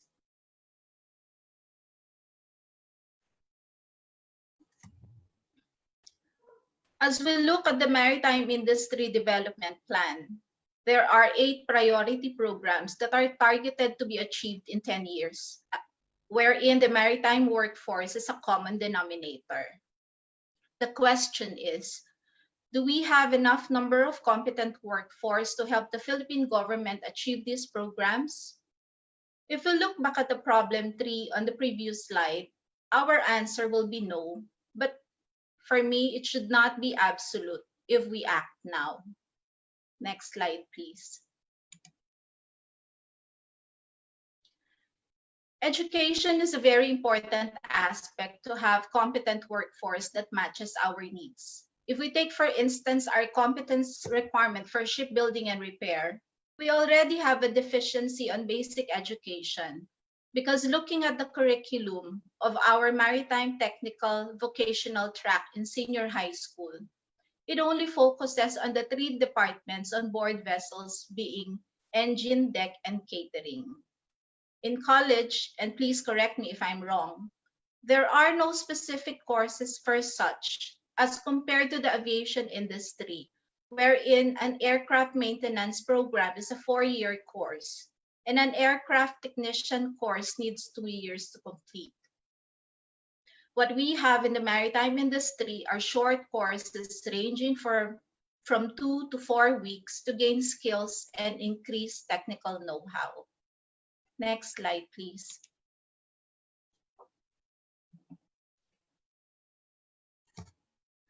This figure was already presented by Captain Salvatierra earlier, but I'd like to repeat again. So This figure is based on the International Chamber of Shipping, wherein we can see that the supply and demand has a deficiency. We have a shortage of 16,500 officers, while we have a surplus of 119,000 for ratings. And we know that the majority here are Filipinos. Next slide, please. This table shows us the number of Filipino seafarers deployed over the last 10 years. If we look at the 2016 and 2017 figures, there was a reduction of about 15% or more than 64,000 seafarers. For 2018, total deployment was at 337,502. For 2019, the current year, we do not have the official data available, but we can assume that the downward trend continued. In addition to our existing pool of active and displaced seafarers, we have over 200,000 enrollees for school year 2015 to 2016 for BS Maritime Engineering and BSMT, Marine Transportation. By now, some of them have already been deployed to vessels, but majority of them are not fortunate enough to find a company or are forced to take jobs that are not related to their academic background. It was previously reported by Marina that there are over 600,000 registered Filipino seafarers. Taking this number into consideration and our current deployment rate, we can safely say that we have more than enough number of maritime workforce from the international fleet who may be used to address the shortage of qualified workforce with high regard to safety in order to fulfill the maritime development plan of our government. Next slide, please. While the Philippine government is thinking of reintegration programs for displaced OFWs during this time of pandemic, the Maritime Development Plan should be highly considered and work towards this thrust. At the onset, the surplus and displaced workforce should be identified by the government and other private stakeholders using existing databases of licensed manning agents, POEA, and Marina for eventual job matching. For long term, one important action point is for our education and training system to conform to the industry's needs, such as maritime technical degrees and courses. Now, I'd like to end by congratulating Marina for hosting this year's successful celebration of the Maritime Week in spite of the challenges posed by this pandemic. Mabuhay tayong lahat, and good morning. Thank you po, Ma'am Tina, for the very insightful presentation.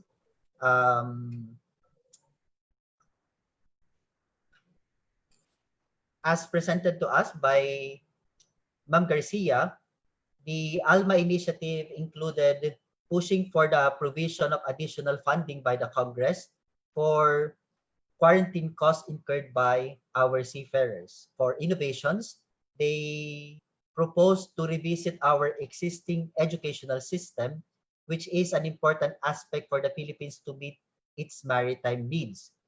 For a long-term proposal, or she expounded on a strategy to convert the surplus of ratings, reinstate the displaced crew, develop new graduates, and enhance the current pool of our manpower, maritime manpower. She posted us a very challenging question. Do we have the competent workforce to bring into reality the programs under our MIDP? She provided a very curt answer, but she clarified that the challenge is indeed not absolute. So thank you for sharing that wonderful insight, Ma'am Garcia. As we have now done with the presentations, we will be hearing from our panel of reactors. Please allow me to introduce our panel. From the Department of Foreign Affairs, the Acting Director, Division 2 of the Maritime and Ocean Affairs Office, we have today Sir John Francis Herrera. From the Department of Labor and Employment, Executive Director of the National Maritime Polytechnic, Sir Joel B. Maglungsod. And from the Philippine Merchant Marine Academy, the Assistant Superintendent for Academics, Captain Reynold Bert Sabay. We will be giving our reactors 3 to 5 minutes for their reaction. We will have first and hear from the Director of MOAU, DFA, Sir John Francis Herrera.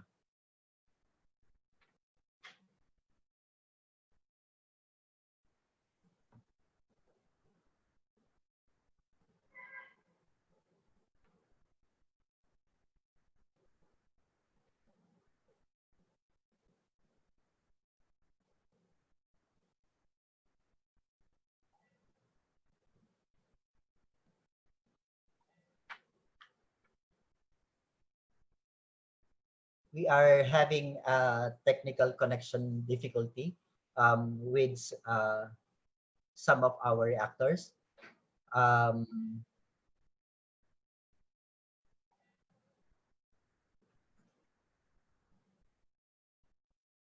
May we request the representative from the Philippine Merchant Marine Academy first, Captain Bert Sabay, to give his reaction. Sir Bert? Yes, hello, good morning, everyone. In behalf of the Superintendent, Commodore Joel Abutal, I was tasked to react and make a brief presentation as a reaction to the challenges presented by the stakeholders. And for the education and training part, mostly there is a common denominator that there is a need to change, to innovate, adapt, and be part of the new normal with the advancing technology, especially amidst the pandemic. And I have sent the reaction. However, if you will allow me to share my screen, I will give one slide presentation as a reaction to the challenges called upon. Is that possible? If not, I could anyway capsulize. What PMMA actually is doing now is changing the platform for maritime education and training. PMMA is innovating the system of delivery from the traditional classroom instruction to the flexible, blended, online, offline, modular. Every which way depending upon the present circumstances. As we move and as we go along, today actually is a first cycle of the pilot as given the imprimatur by the administration and CHED that PMMA is running, starting a pilot program for maritime, for the new program on maritime education and training. The new program actually will address the 3 levels of responsibilities of the TCW. So we have designed the program to address the support level, operational level, and management level all in one program called the new PMMA program, or probably will be called the new BSMT and the new BSMRE. To capsulize, year 1 of the program will encompass all competences of ratings under regulation 2/4, 2/5, 3/4, and 3/5. In the pipeline is to include 3/7 under or part of the BSMRE program. That's for the year one program, meaning after the year one program, the candidates may qualify as ratings already. He need not proceed to complete a BS program just to become a rating. On the second year is a continuation of the program addressing now what is missing for the operational level competences. Upon completion of the second year, the candidate proceed to shipboard training, and that's where he or she will apply all the competences that has to be developed and skills on board for hands-on training. Upon completion of the 12 months shipboard training, the candidate qualifies already as operational level officer under regulation 2/1 and 3/1. And in the pipeline 3/6 or ETO. On the year 4, coming back after the shipboard training, the candidate attends all competency courses for the management level officer. Upon successful completion of the year 4, the candidate now is qualified, not yet competent, for management level certification. All he needs or she needs is time and grade. Upon graduation, the candidate joined as OIC. After approved C services as OIC, the candidate can directly apply for management level certification without the need of going back to a school or a training institute for upgrading.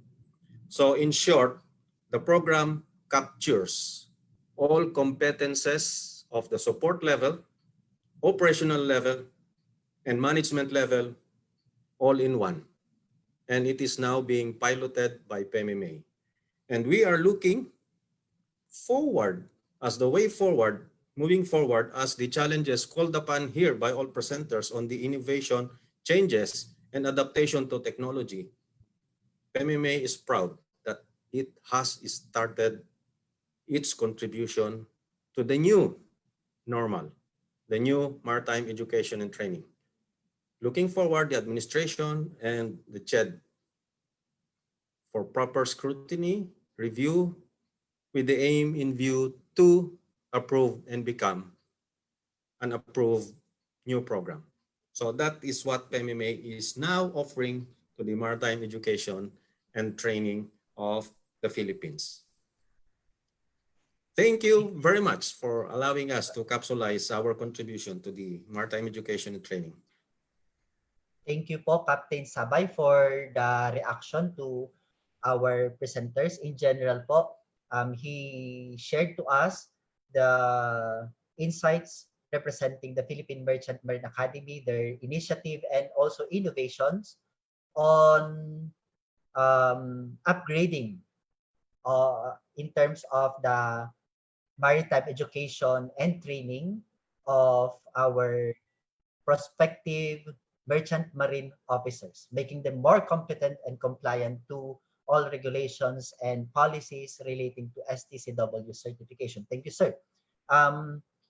We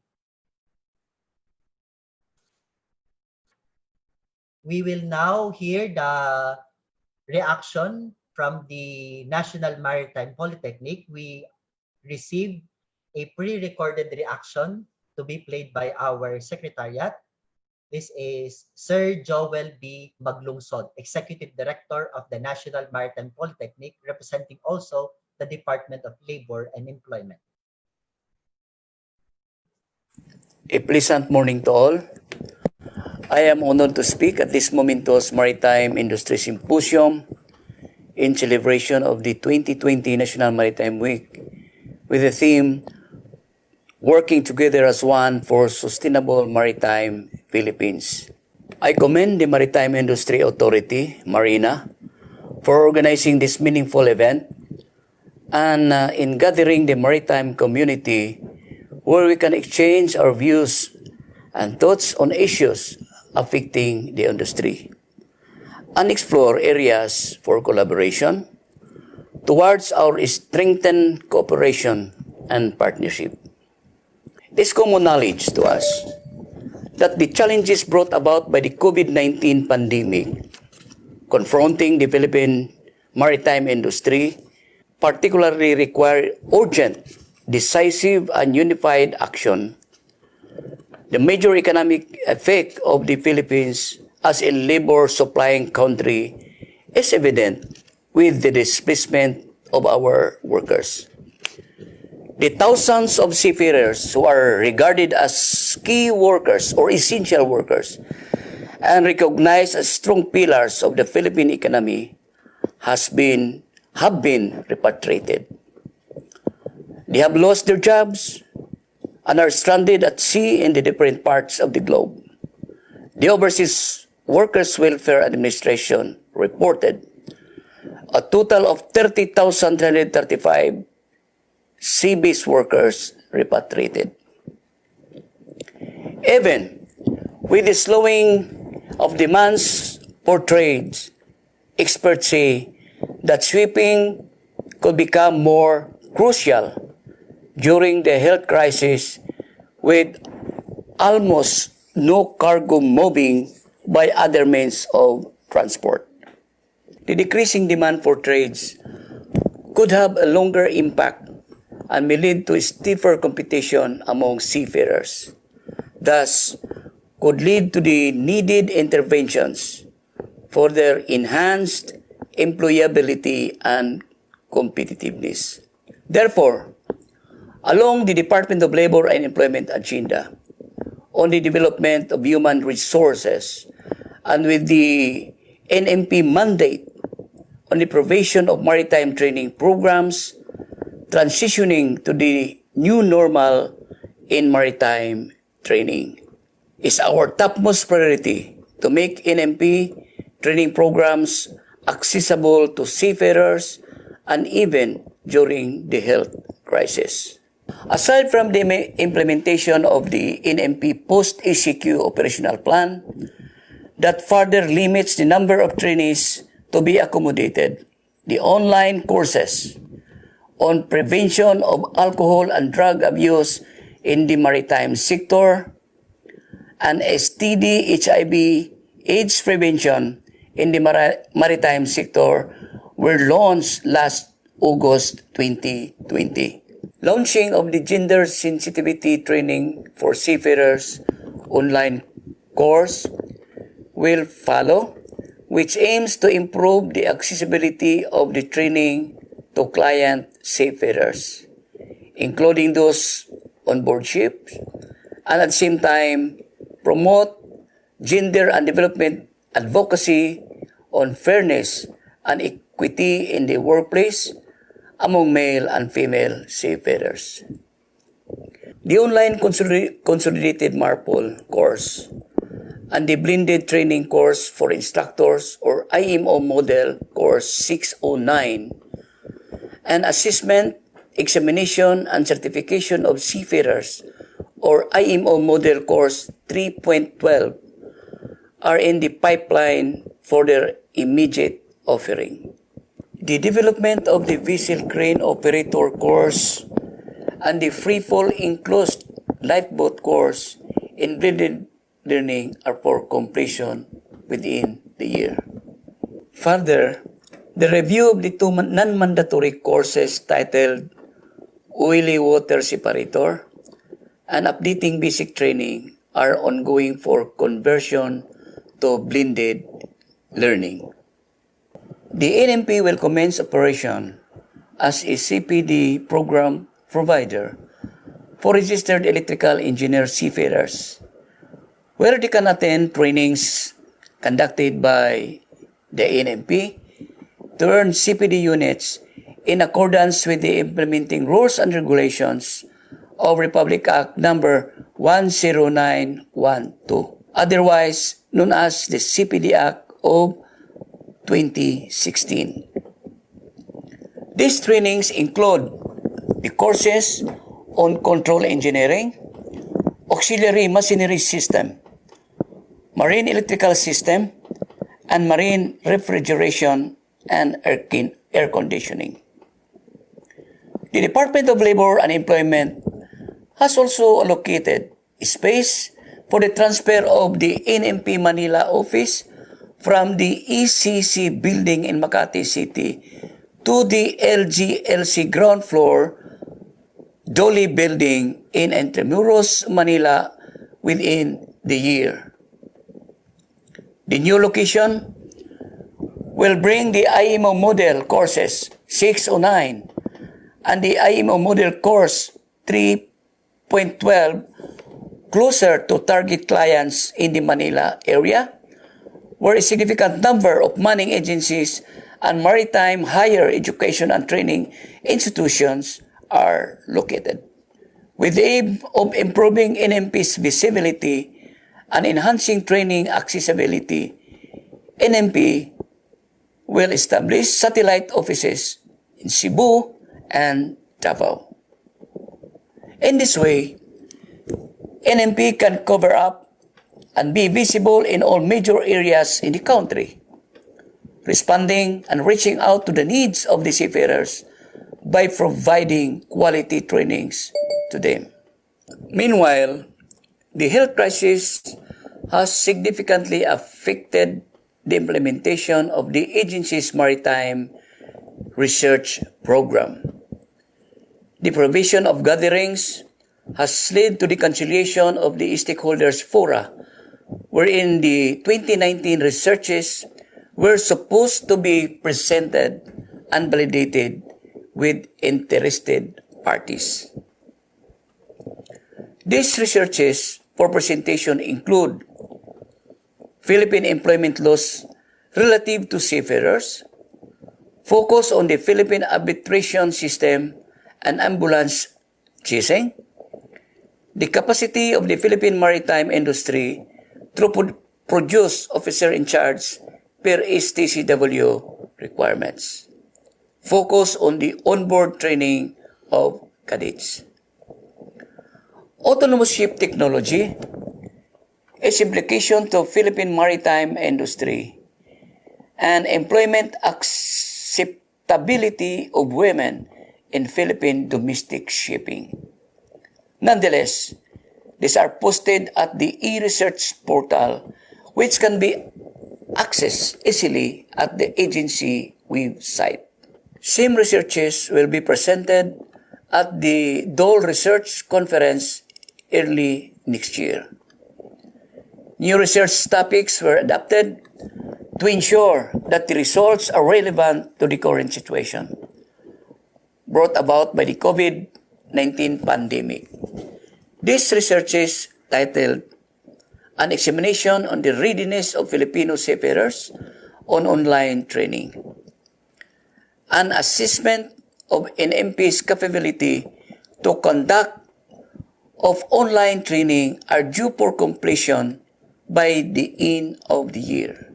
The other two researches, Managing Threats of a Pandemic, Response to the Philippine Maritime Industry to COVID-19, and Issues and Concerns in the Philippines Non-Ratification of STCW-F are for completion in 2021.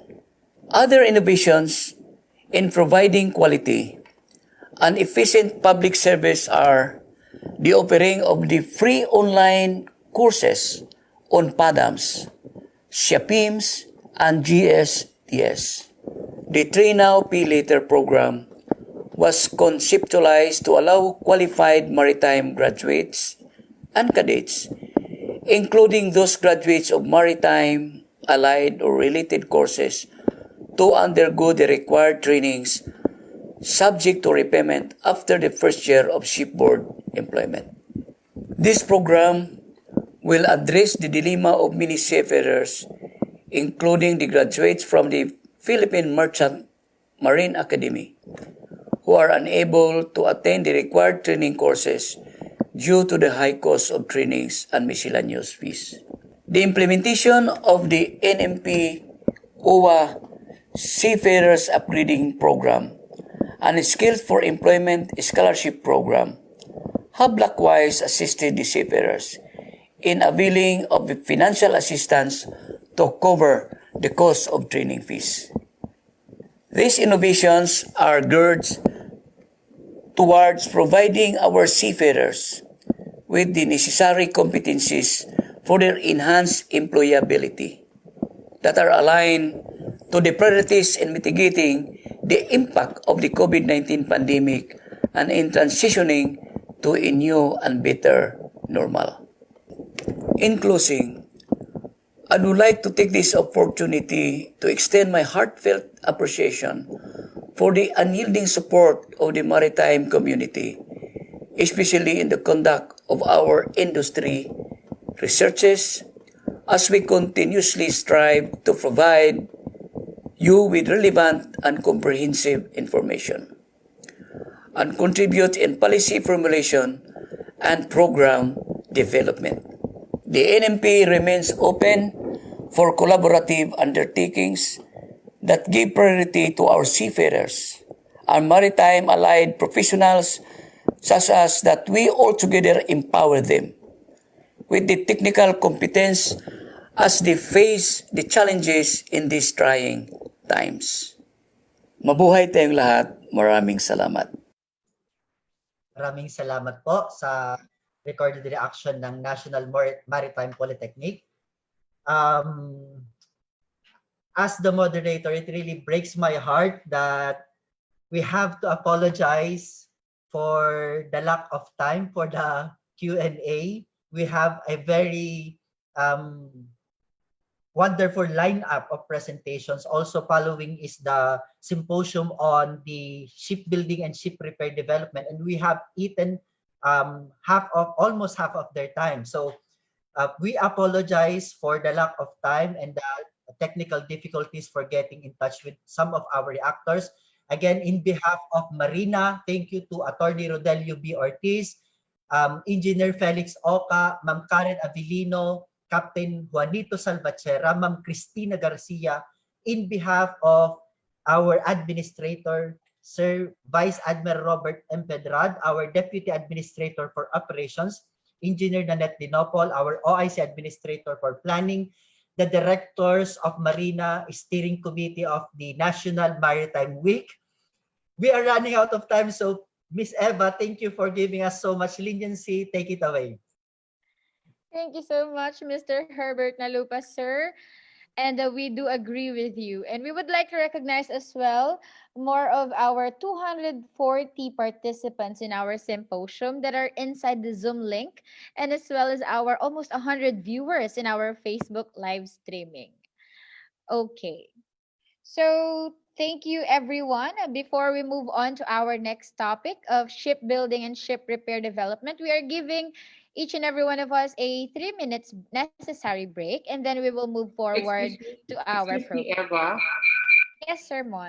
we still have question and answer open forum before we proceed to the next topic. Okay, so Sir Herbert, we can move on with the Q&A portion of our program. So we are now extending, yes, because this is really a very interesting topic. So we are now extending this for everyone, for all of you who has a question for our resource speakers. You can chat it in our chat box, and our moderator can actually ask the question for our resource speakers to answer. Thank you for the generosity of the administrator and the organizing committee. This is indeed a very special segment of the Maritime Symposium, Industry Symposium, because the Philippines, as we know, is the major provider of competent seafarers and skilled seafarers in the global maritime fleet. So we are now acknowledging those who are in the chat room. Please raise your hand so that we may acknowledge you. I can see Captain Jofonse Tunyacao raising his hand. We are now acknowledging her and giving him the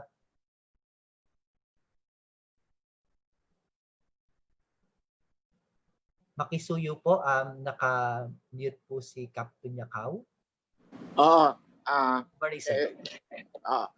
My comment is, almost all major seafaring countries like Japan, Korea, China, and USA are operating and maintaining training ships to support the shipboard training berths of their maritime cadets. Is this being considered by Marina under its plan?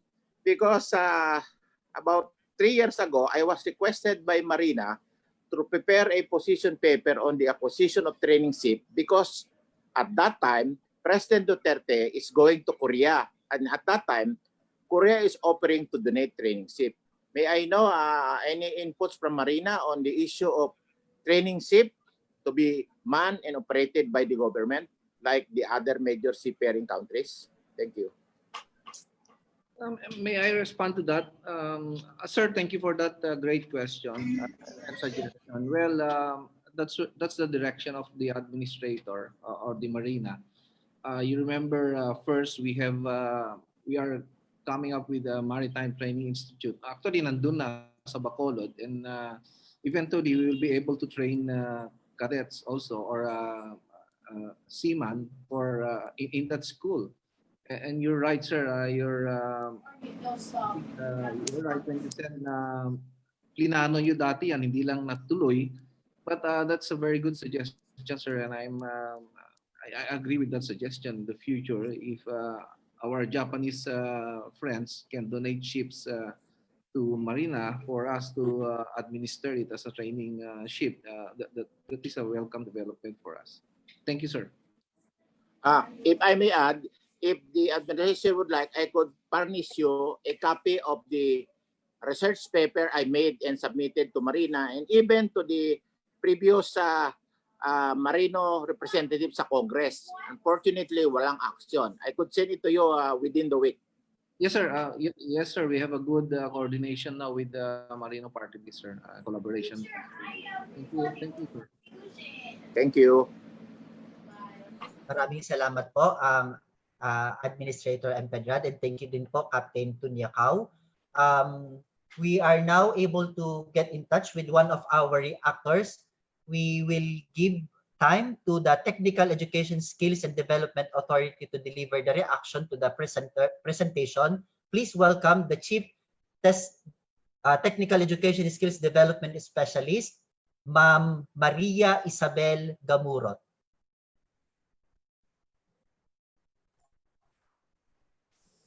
So, good morning to everybody. So,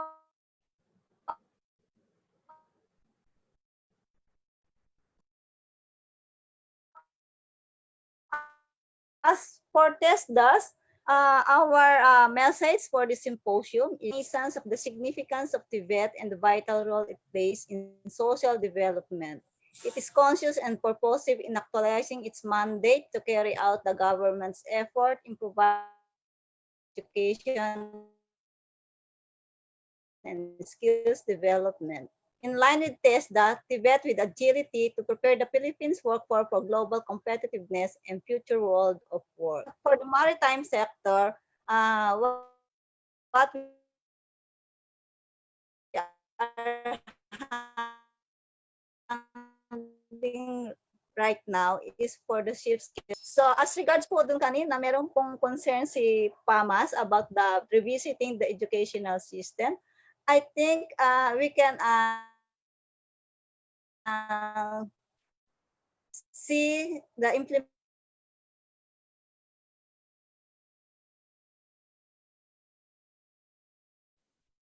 of our Philippines qualifications framework where there is a harmonization of the education at saka yung mga masteral and postdoctoral education. Also, the PQF recognizes the lifelong learning of education and training po. So, as regards to the latest update on the PQF, we also has been engaged in referencing the Philippine qualifications framework with the ASEAN qualifications reference framework started in 2017. This regional framework enables the comparison of a qualification across the ASEAN member states towards greater mobility of students and professionals within the ASEAN regions. Likewise, the reference and reports puts a premium on the transparency and trust of the ASEAN member states in our education and training system, and the quality assurance in the development, delivery, and assessment qualifications issued by the Philippines. In referencing po with the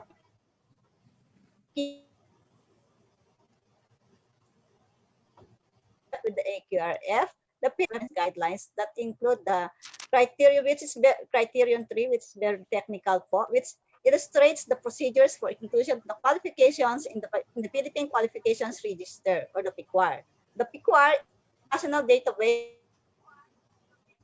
of the quality assured qualifications and authorized under the PQF and currently managed and updated by TESDA through its qualifications and standards office. There is a very important role here po dun sa PQR yung ating Marina. Currently, the PQR consists of list of applications being issued by the mandated government authorities, namely our CHED, the Commission on Higher Education, of course, kami pong taga-TESDA, the Professional Regulation Commission or the PRC, and if you all know po, if you are aware, kasama po dito yung ating Maritime Industry Authority or the Marina, and the Civil Aviation Authority of the Philippines or the CAPT.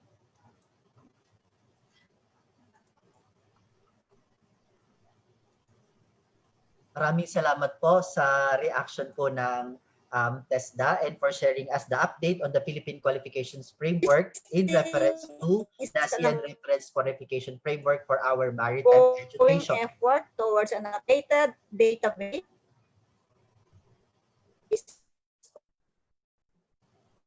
all qualifications, yung pong sa ating Marina registered po, if you will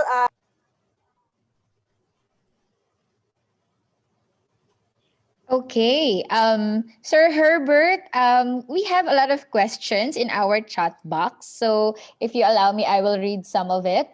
For our participants, we request that if you post your question, you can also include the person you wanted to address the question, okay? So this question is from Southeast Asia Shipping Corporation. Good day, may I request for a clarification on RT-PCR procedures and expenses to be covered by OWA for crew changes in Manila Port for foreign vessels. Where will the testing be conducted? Thank you. This is regarding clarification daw po on RT-PCR procedures to be covered by OWA.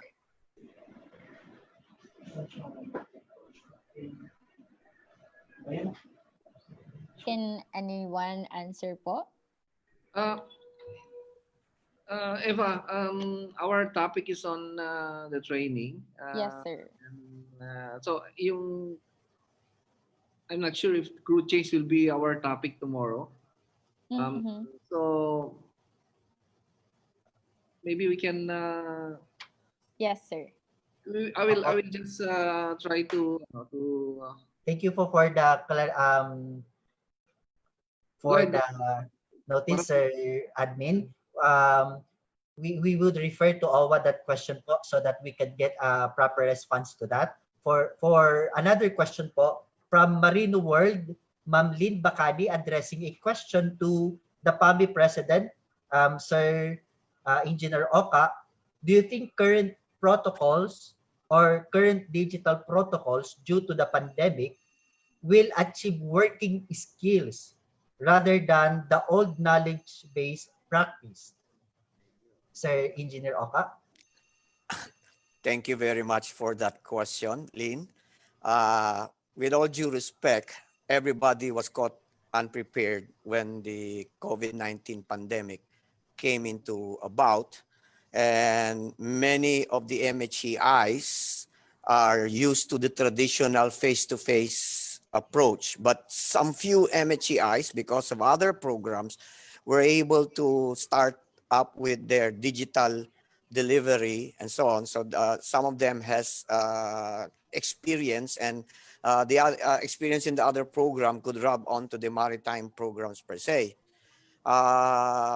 The question is whether skills are going to be addressed. That is a big question. That's why I think in the guidelines that will be presented in October I think, or CHED, I'm not sure what the date is.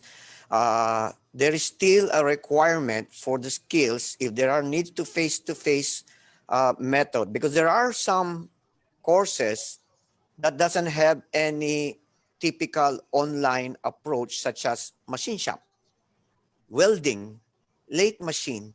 So these are skills that may not necessarily be available online. Unlike the simulators and some laboratory, there are already simulation software, simulation cloud-based, and the remote access software that can allow individual or one-to-one approach, thus ensuring that each individual person, given the simulator time, would develop the skills needed to operate on do the task that he needs to do. Unlike before, based on carrying capacity, there will always be 3 minimum or 4 maximum people within a simulator group to actually conduct the exercise. So that's why it's a shared, based on the STCW competency, the only competence that needs to have team is the teamwork and leadership, or with resource management requirement. But the other, which is under competencies, it's our individual competencies. So this kind of approach, one-to-one, individual responsibility and not teamwork, would actually improve the skills acquiring of the students in terms of the required skills based on the competency. But again, we will see after this semester, based on knowledge, whether or not their students are, as you all know, there's an assessment at the end always in testing. So since the semester of the new system is just being approached, and there are very, very various changes and flexibility, revisions in order to improve the delivery, we will only know at the end when we actually do some survey to the maritime higher education, so what the student do, think, and what are the faculty and assessor think, depending on the skills that are required, whether the digital protocols that is required are able to deliver those skills. Thank you. Maraming salamat po for that clarification, Sir Engineer Oka. We now call Ma'am Brenda Pimentel to raise reaction or question po. Ma'am Brenda, Attorney Pimentel po. Yeah, good morning. Good morning. Yeah, I would like to address to FAME and the PAMAS Intermap team, because they mentioned about the Magna Carta for Filipino, the draft Magna Carta for Filipino seafarers. And I would like to get information from them if they have noted that the draft bill actually covers ship owners that are operating Philippine flagships and ship owners that are operating foreign flagships. And most of our seafarers, which the Magna Carta would cover, are on board foreign flagships. Now, I do not find any problems when you have the coverage for Philippine flagship. However, you know very well that the Philippine government or Philippine laws will not apply to foreign flag states or even to foreigners. May I know if there was any stand made by FAME and PAMAS in this regard? Because there is no provision that I have found in the draft bill that would speak about the Philippines implementing regulation in its labor supplying capacity. So lahat po ng nandoon ay tungkol sa ship owners and mostly would apply to foreign flagships. Pero sa flag states, foreign flag states, we don't have any jurisdiction over them.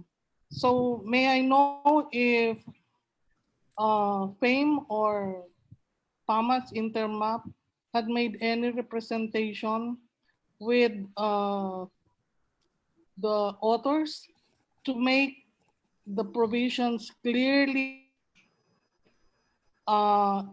apply to those who are involved in our role as labor supplying country. Salamat po. We now give opportunity for the President of FAME to provide a response, Sir Attorney Rod Ortiz. Thank you very much. And thank you very much, Ma'am Brenda, for that question. As you may know, the draft Magna Carta for seafarers, which is now being taken up in Congress, is the implementation of the Philippine commitment under the Maritime Labor Convention. And comparing the provisions of the Magna Carta with the MLC, you will see a striking similarity. You may even say that it was copied because it is our commitment under the MLC to provide these kinds of protection for Filipino seafarers who are working on board ocean-going vessels, whether Philippine flagged or foreign flagged vessels. Right now, I think the hot discussion is on the applicability of the Magna Carta over domestic vessels, which, of course, there had been some apprehensions voiced out by local ship owners that the standards set under the MLC as well as the this draft Magna Carta currently might not be met by the local ship owners. Insofar as the applicability of the Magna Carta for seafarers on the ship owners, I think that while it's not expressly stated in the law, these provisions as being a mere implementation of an MLC commitment would apply definitely to the foreign ship owners in the same way that foreign ship owners are covered by our local contracts and as well as local rules and regulations when it comes to labor. But we took careful note of your comments, and we will revisit the draft and see if there is some gap that needs to be filled up. So that's the only thing I can say right now. But we will definitely take note of your feedback and revisit the draft as well as FAME's position on it. Thank you very much, ma'am. Thank you, Attorney Ortiz. Time flies, and we are up to the again remaining 10 minutes to this extension. We will be entertaining one or more 2 questions only. May I please call Ma'am Carmela Huelar for her question?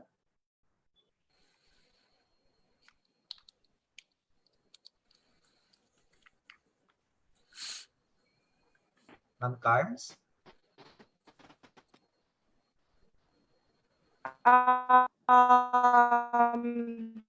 Hello po. Good morning. Pwede po tong... Hello? Yes, ma'am. We can hear you. Hello? Po. Can you hear me po? Hello? Yes po. Go on po. Ma'am Carmela, your sound is coming a bit staggered to us. If we could request you to write the question on the chat box. For now, we will first entertain a question from Mr. Dean Canson. Hi, Herbert. Good morning. Go ahead, sir. Please state to whom the question is addressed po. All right. First off, happy World Maritime Day. I'm Dean Canson, a deck officer from Motor Vessel Woody.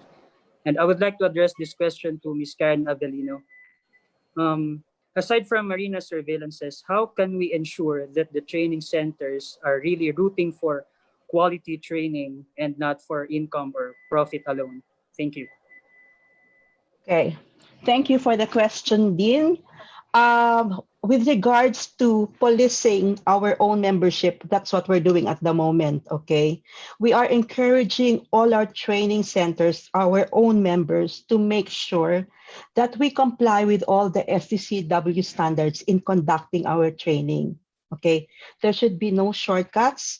And even with Marina, we coordinate with them on a regular basis.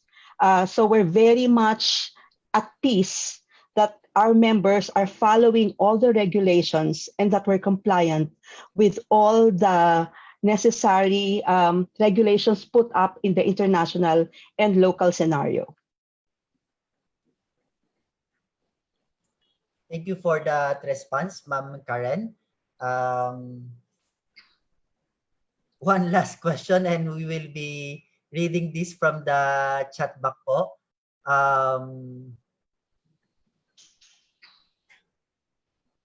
Sorry po, gumagalaw po yung chat box natin. Ang dami, may mga nagsasend po ng question.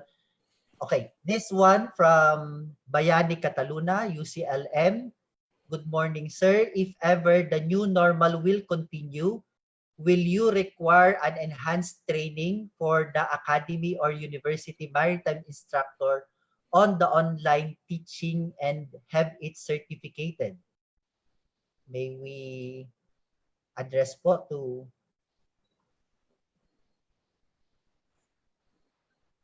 the question is on enhancement of training of instructors via online teaching. Who among our presenters po would want to respond?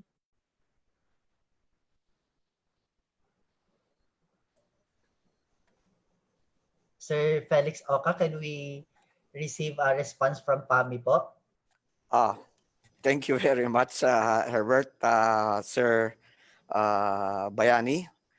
As I mentioned a little while ago, we at PAMI is partnering with the Gold Foundation to develop an advanced IMO 609 online delivery for educators, because the question is really focused on academy and universities, focusing on how to improve the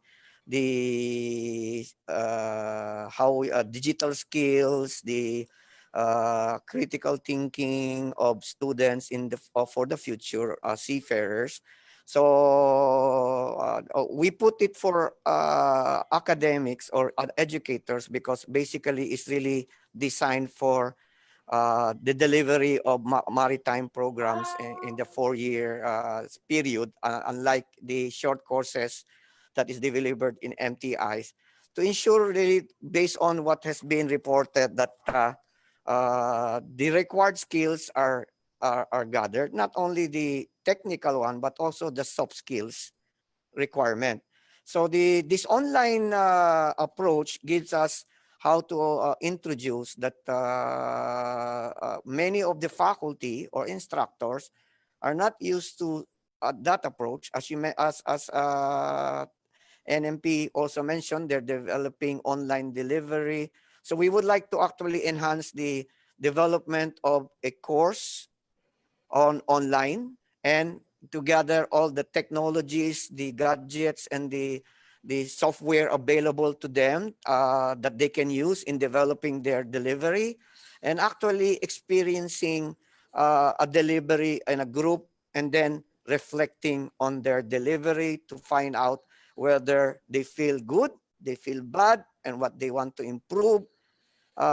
in itself. So this course will be PQF7, something in the masteral level, because all of them has already 609 or a bachelor's graduate and everything that they want to actually get. So this is the focus of doing another advanced 609 on an online basis and giving them the digital skills to actually deliver effectively learning online. Thank you. Salamat po. Ma'am Eva, although it's time na po, please give me just one more question to air the nakat po kasi yung question ni Ma'am Carmela kanina. For PAMI and PAMTCI, this is very important question. To conform to the new norm and properly is still the points you made in our presentations earlier. Ang tanong po ni Ma'am Carmela for PAMI and PAMTCI, what are the specific help you need from the government? Maybe a good time to air this to this forum po. First muna si Ma'am Karen po muna from the training centers. Okay. For Marina, I think what we need is an open mind, okay, to welcome all possible ways of doing the proper instruction, more so in this global pandemic, okay? Sometimes kasi we feel that there are a lot of restrictions, but the restrictions are not meant to advance the quality training anymore, okay? Please take note, and Felix here, Toti here is correct, no? For the global pandemic, it caught us unaware. So ngayon pa lang tayo nag-start on the digital platform. This should not be, and this should have not happened at all. Why? Yung ating online instruction was already promoted by IMO years and years ago. In 2016, Marina even came up with a guideline on online instruction, but nobody cared. Nobody even pushed it. It was not even driven. If we had it in place by now, we would have been very comfortable. Okay?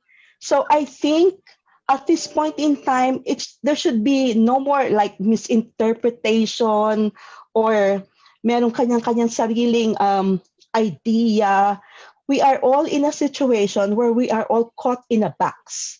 Okay, so what we need to do is really think of ways to be able to spread out the training properly. And I tell you this, we were also caught unaware because we are now being required by UK, MCA, okay, a lot of our principals who are in that part of the world are requiring us actually to come up with the training centers that should be done by UK training centers, not by Philippine training centers. It should have been not possible if we were doing this face-to-face. But since now they're doing online, everything is possible. And where are we? We're still in the decision of doing it blended, modular, digital. We should be very proactive in this matter. And this is the way that we can only move forward. That's just my thought. Maraming salamat po, Ma'am Karen, for speaking from your heart. And that's the very input that we need so that we will be working effectively and seamlessly. But please let us hear the response from Sir Felix Oka on the question from Ma'am Carmela. What are the specific help you need from the government from the side of our maritime education institutions, MHEIs? Thank you very much, Herbert and Carmela.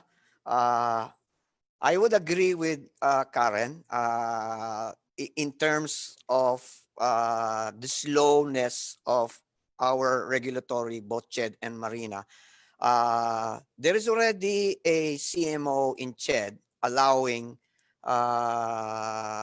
distance education by online very early, but unfortunately it's limited to MHEIs that has level 3 and level 4 accreditation, voluntary accreditation.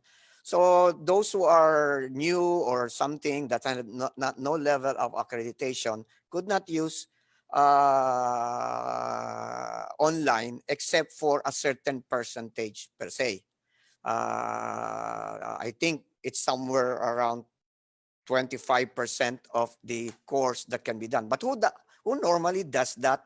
That a part is 25%, and then this other 75% is face-to-face or traditional in nature. I would understand with the laboratory part, but the thing, and you have to understand the millennials nowadays, our students, our millennials are really techie based and gadget based and so on. So this is a thing that at least what we mentioned is to ease up restrictions and guidance in terms of this to fast track the guidelines that actually will encourage this digital approach to education and training.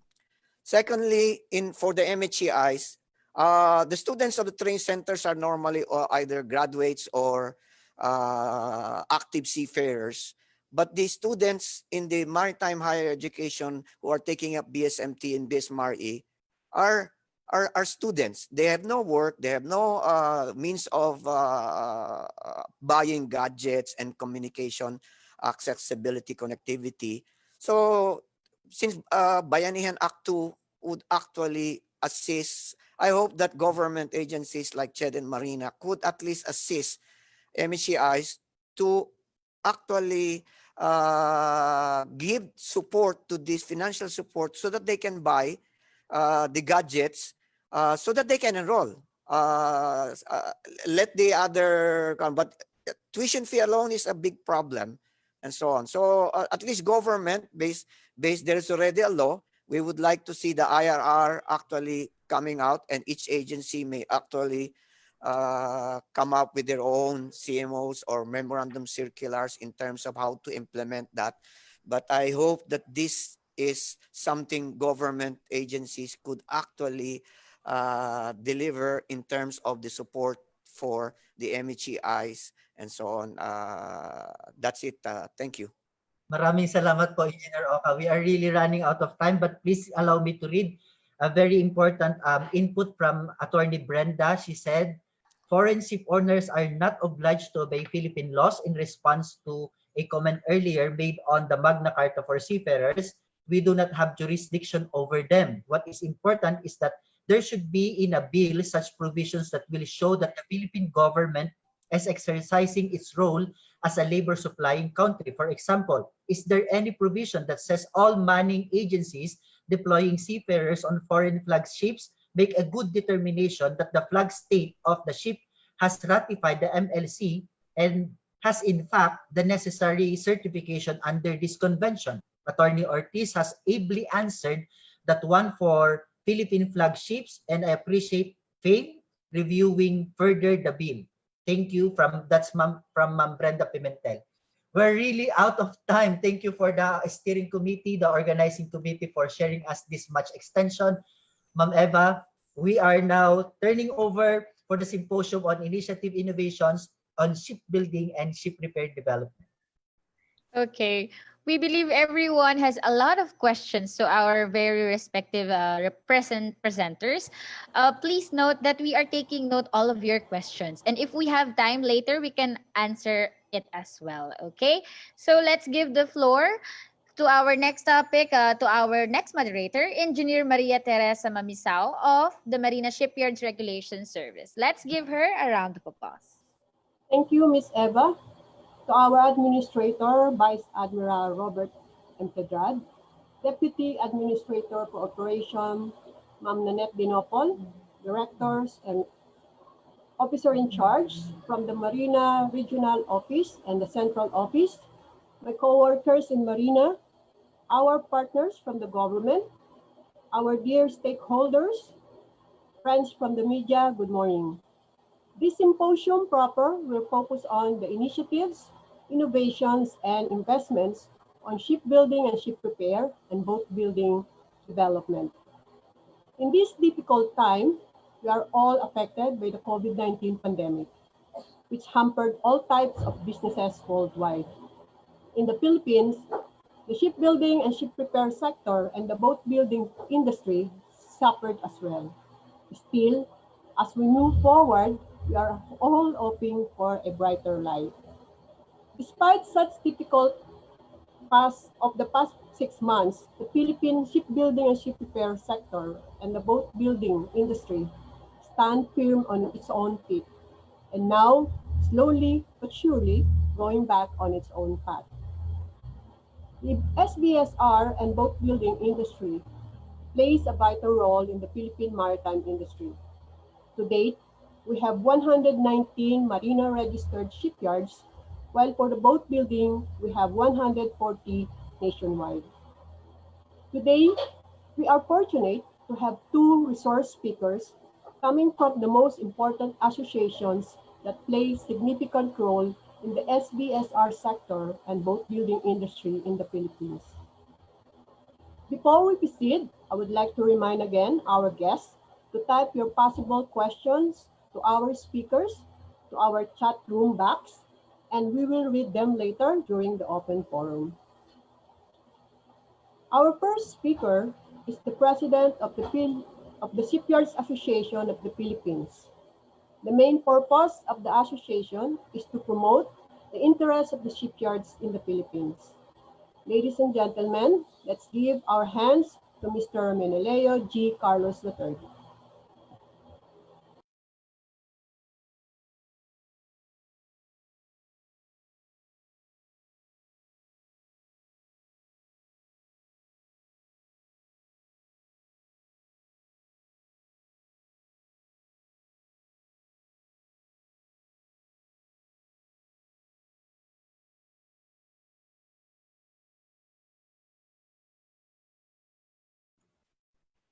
Okay, thank you very much.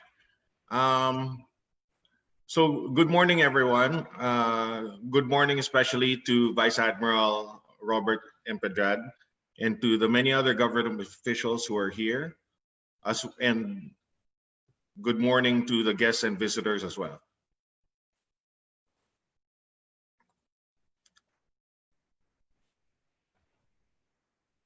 So I'd like to introduce you a little bit to CAPT and the innovations, initiatives, and investments that we've got planned for this year as well as the future. Sad to say, there are some caveats with my presentation, so I'll move forward from here. Next slide, please. I'm sorry, I can't see the share slide. Okay.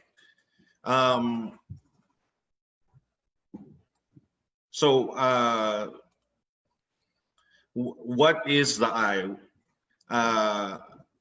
The idea of innovations, initiatives, and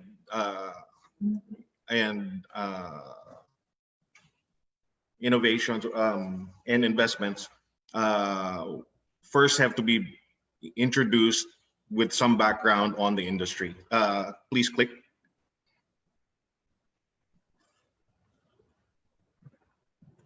So there are 118 shipyards spread all around the Philippines, from Luzon, Visayas, and Mindanao. Click again, please. With 30,000 workers in over 10 regions. All the players in the shipyards are private companies, and therefore, for us to know their innovations and investments, it's a very good question for us to find out. Click again.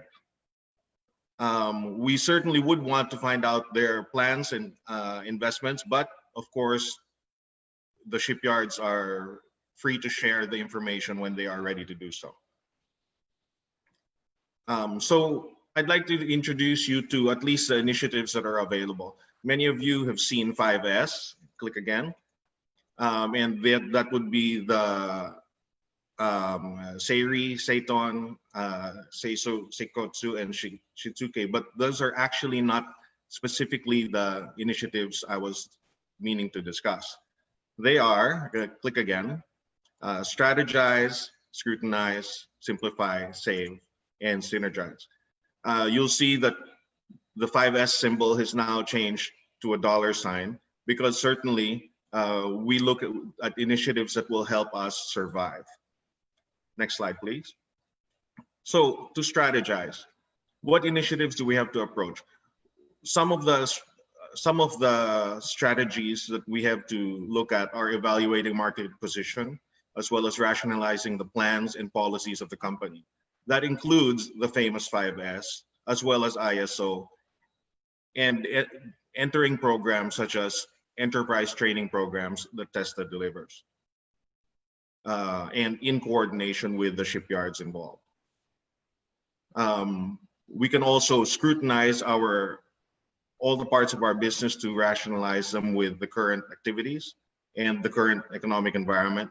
And we would look to simplify our operations so as to reduce complexity through possibly outsourcing and to integrate critical processes because of the lack of availability in the current environment. We look to create savings or take advantage of savings by reducing unnecessary costs and realizing low-hanging economic efficiency gains and maximizing those efficiency gains.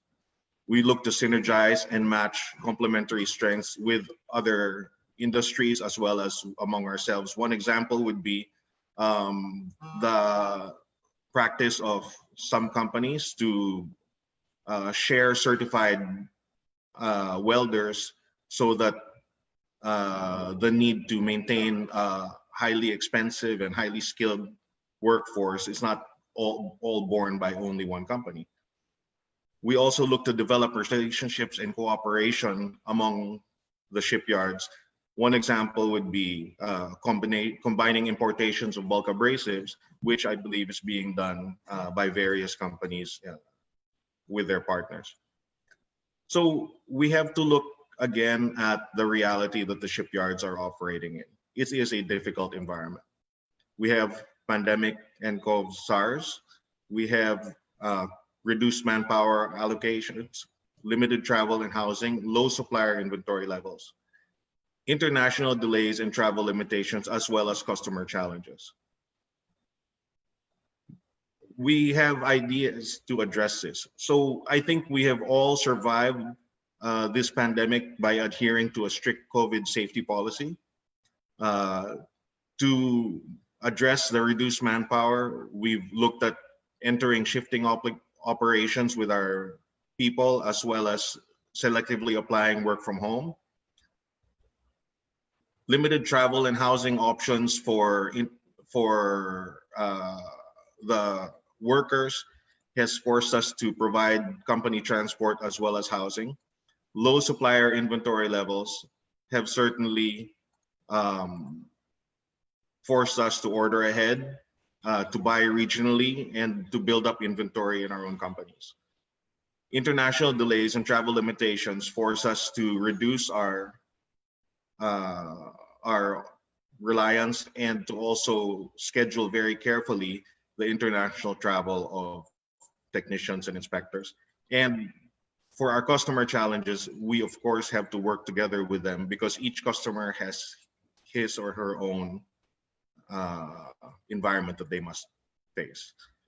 So a little bit about the safety guidelines that we all have. We've practiced them before, temperature checking and hand washing. Please click the slide. Washing, PPEs, as well as social distancing. Next slide. We've practiced safety measures both in the office and in canteens. Loads and loads of documents and certifications are required for people traveling in and out, as well as we must sanitize work areas. And click again, please. We've also had to deal with continuing to operate when COVID actually does touch our workforce. So we've got numerous plans for dealing with this situation. Are we sending them to the hospital? Click again, please.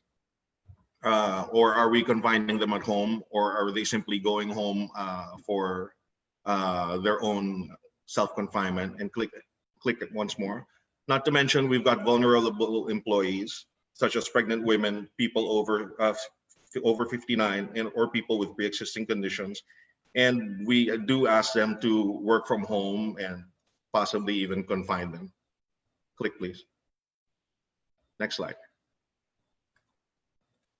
So, innovation. Innovation is generally opportunity-based. Can we reduce costs? Some examples are inverter welding, CNC machining. Do we innovate by introducing modern panel and pipe building lines? And do we expand our use of CAD/CAM? Are there economies of scale that we can participate in, such as faster repair, 24/7 operation, or do we modify existing installations by longer or deeper port facility or dry docking facilities, or both? Investment. Investment is also opportunity-based. So do we happen to have a big government contract? Let's go ahead and some companies are expanding their operations. Is there a general move by ship owners to larger vessels? We have shipyards all throughout the country expanding their facilities to be able to handle those vessels in the future. And does there happen to be a huge shipyard available? Certainly the government and companies have been searching among friendly investors to find ways to utilize that. So a few words of advice for shipyards big and small. We all have issues. Our customers, they are in distress. Our suppliers, they feel challenged. Our people are worried. And our regulators, of course, are concerned. So how can we be talking MIDP? Well, we do provide an essential service. So it is important for us to keep looking for ways to develop. But to do that, we must be in good shape. How to become a good and healthy industry? Support your customers wisely. We suggest better rates for the repairs, faster repairs so that the customers can get back to work quicker, and I know this is gonna raise a few eyebrows, shorter terms for financial settlement. Support your suppliers, pay them on time, buy smart and quickly, and schedule collectively. Support your people, train them, reward them, and when necessary, discipline them. Of course, encourage our regulators to rule wisely by participating in organizations such as CHAPT, and not to mention, we must pay our taxes. So, in short, a healthy industry will always grow bigger and therefore help the MIDP. So whether you're in the field or in the office or in the warehouse, thank you and please work safely.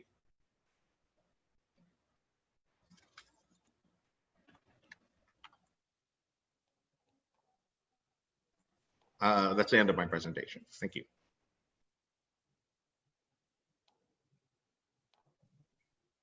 Ma'am, you're on mute po yata. Thank you, sir. Mr. Carlos, for your substantive and informative presentation. Mr. Carlos presented to us the 5S initiatives of the association: strategies, scrutinize, simplify, save, energize, and survive. He also discussed the difficulties and the safety protocols being undertaken by the shipyards during the pandemic. With regards to the innovation, with questions such as can we reduce costs and are there economics of scale? For the investment, opportunity based on the questions such as do we have a big government contract? Is there a general move to larger vessels? And is there a huge or idle shipyards available? And for a conclusion, Mr. Carlos gave us a few words of advice for our shipyards, big and small. Please note that these are consolidated inputs of the members of the SAP. Thank you for the members for your inputs and for your continued support to Marina. Please allow me to introduce our next speaker, a young man with great dreams. He is the Managing Director, boat building manager of the Alps Marine Center Corporation, a licensed naval architect and marine engineer by profession. At a very young age, he is an expert with regards to the boat building using fiberglass reinforced plastic FRP. Presently, he is the president of the Boating Industry Association of the Philippines, BIAP. Let's all welcome Engineer Eugene P. Supangan.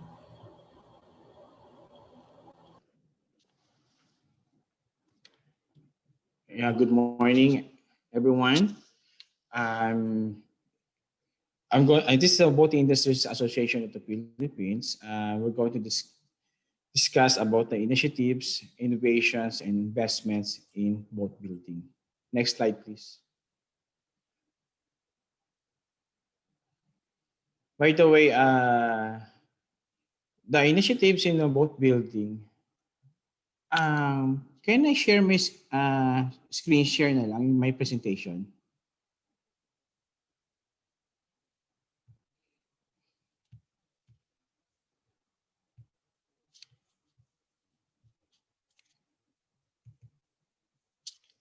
Okay. By the way, I'm Engineer Supangan. I'm the president of the Boating Industries Association of the Philippines, and at the same time, the managing director, boat building manager, and naval architect of ALMA Corporation.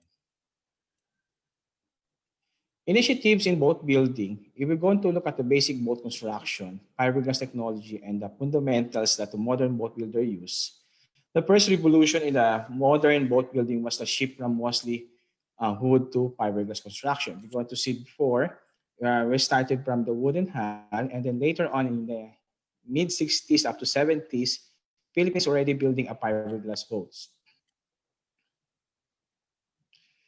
We're going to see the early shipbuilding techniques. An ancient shipbuilders used 3 patterns to cut shapes from wood. This was called molding or mold lofting. What kind of material is FRP? FRP stands for fiberglass reinforced plastic. And we're going to see the FRP layered structure. It consists of a gel coat, the fiberglass, the resins, and the fiberglass, and resins and paint. What type of resins of fiberglass we're using right now available in the market, which is the polyester, polyester, and epoxy. There's a proven and widely used method of making a boat by hand layup method, which is first you're going to apply release wax to the mold, and afterwards spraying of gel coat white. And then after that spraying of gel coat white, we have to do the first lamination of fiberglass, and then we have to use a rubber spatula. We have to use rollers, and have to be careful on the corner side to prevent the bubbles. You're going to see is the joint banding of longing to the stringer. Installation of stringer in the bottom hull of the boats. If you're going to check our structure right now in the modern technology of the boat building, we're already using a fiberglass encapsulated fiberglass stringer, not wood. And then set up on the transom. This is the only wood on the part of the boats, which is where the engine was mounted. What are our innovations? Our innovation right now is that we're already using MVP gel coater and a chopper gun to lessen the work of our boat building process. Before, in doing a hand lamination, you need about 4 to 6 persons in doing the hand lamination. But right now, it's only 2 persons is doing the hand lamination by helping by the gel coater and then the chopper gun. Setting up the reinforcement and foam core into the hull, you're going to see we're using already a foam core materials instead of using a plywood or stiffener to make it more, the structure of the boat more stiffened. Right now, one of the innovation right now for the boat industries is the advanced core materials. The core materials are often used to reduce weight and increase stiffness. These are the core materials. We are going to see is the vacuum infusion. You're going to see the infusion setup of schematic. This is the diagram. This is you need a catalyzed resin and the sealant tape, a vacuum bag, and where the resin inlet going in and then going out also by using the vacuum pump. An injection machine was used to aid the infusion process. If you're going to check my sample pictures,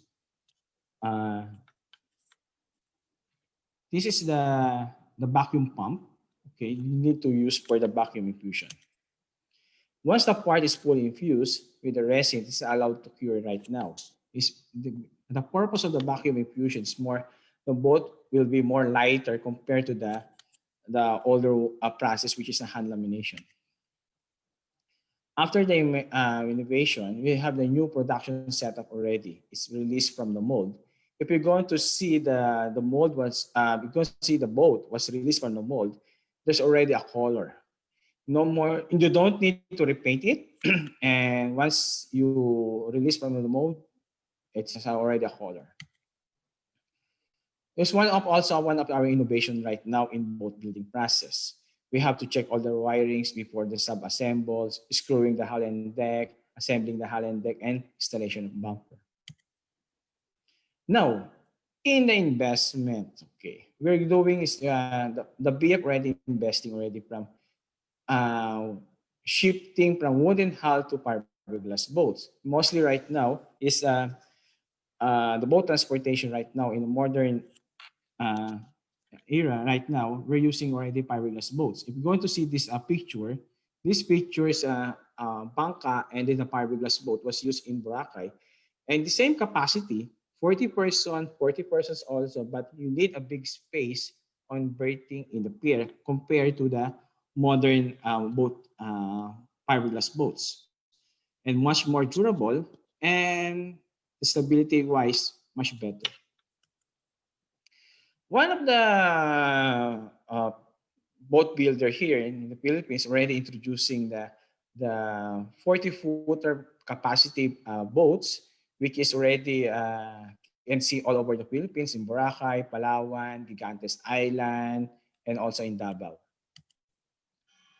Boat shop also is doing also passenger boats, and they have different models from 12 persons capacity up to 40 persons also. And they have also the latest innovation also. They have also manufactured a mega yacht, about 70-footer, and then they built also pleasure craft.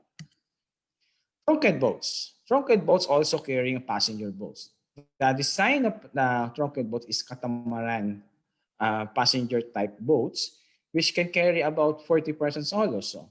And you can do also a different general arrangement and depends on the owner's requirements. What is a BIAP sustainable recovery of boating industry in COVID-19? The boating industry is made up of 25 companies, or over 75% of which are small, medium enterprises. They employ hundreds of people directly with thousands more along the boat building. The Philippines regions that are coastal, peripheral, island rely on the tourism industry. As the impact of COVID-19 has been substantial with the production sites temporarily closing or reducing their output in transportation, travel, and tourism activities. Severely impacted by restriction and closure is to provide concrete recommendation for policymakers to support the survival of small, medium enterprises, presents valuable opportunities for boat building while supporting the sustainable tourism, and proposes to reduce bureaucracy for a fast-track recovery of the sector. What is the BIAP recovery plan for COVID-19? Specific recognition and support for the investment needs of the boating industry with national recovery plan. Provide a better differentiation between the maritime transport and recreational boating in terms of infrastructure, investment needs, demands, and resources. Example given, differences between the commercial port and marina for recreational boats. Recognize the role and potential of tourism for the economic development of regions through cohesion funding. Development of concrete investment priorities for the individual boating industries. New support through recovery funds at the national level that should be prioritized accordingly. Thank you for your kind attention. Maraming salamat po and good morning. Thank you very much, Engineer Supangan, for your highly technical presentation. I would like to give emphasis to BIAP's recovery plan for COVID 2019. Number one is the specific recognition and support for investment for boat building with national plans. better differentiation between maritime transport and recreation boating in terms of infrastructure investment, recognize the role and potential of tourism for the economic development of regions through funds, and development of concrete investment priorities and new support through recovery funds at national level that should be prioritized. So, thank you very much again to our two speakers. Please allow me to introduce our reactors. From the Philippine Navy, Captain Joe Anthony C. Orbe, Deputy Commander, Naval Sea System Command. Please acknowledge. Hi, ma'am. Good noon to everyone. Yes, sir. Thank you. Next is from the Board of Investments, Mr. Reynaldo Lingnes, Chief Investment Specialist. Sir Ray. Good morning, ladies and gentlemen. Good morning po. From the Department of Environment and Natural Resources, DNR, Engineer Esperanza Sahul, Chief Environmental Impact Assessment. Yan, paki-acknowledge, ma'am. And from the Philippine Council for Industry, Energy, and Emerging Technology, Research and Development, DOST, Ms. Rachel Habana, Senior Science Research Specialist.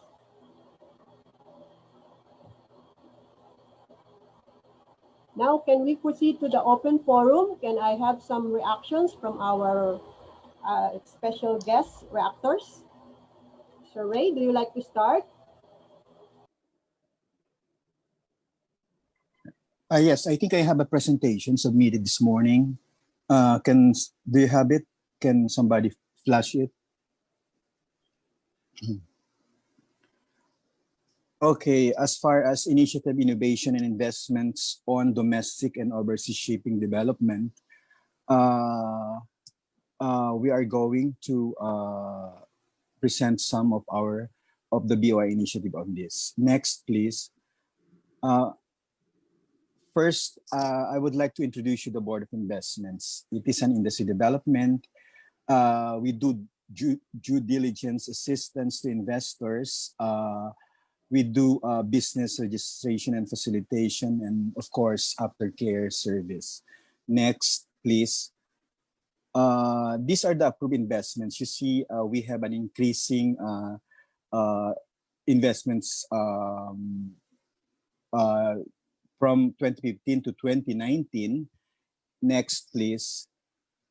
Despite the pandemic, the BOI and the Philippines managed to entice more investors to do their business here. In fact, from January to June 2020, we have an increase of about 112% increase in investments in the same compared to the same period last year. Next, please. No, that's the. I think you flashed for tomorrow's presentation. The other one. The other presentation for shipbuilding.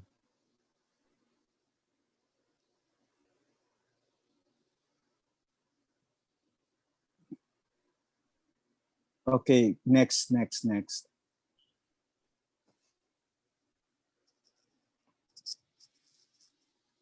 Next slide, please. Next slide, please. Yeah, okay. These are the BOI registered shipbuilding and ship repair projects with BOI. We have a couple of them. To mention is Hanjin, Herma Colorado, Jensen, and SAS. Next, please. We have this annual investments priorities plan, but for this investments priorities plan, it's going to be effective for the 3 years, so hanggang 2019 siya.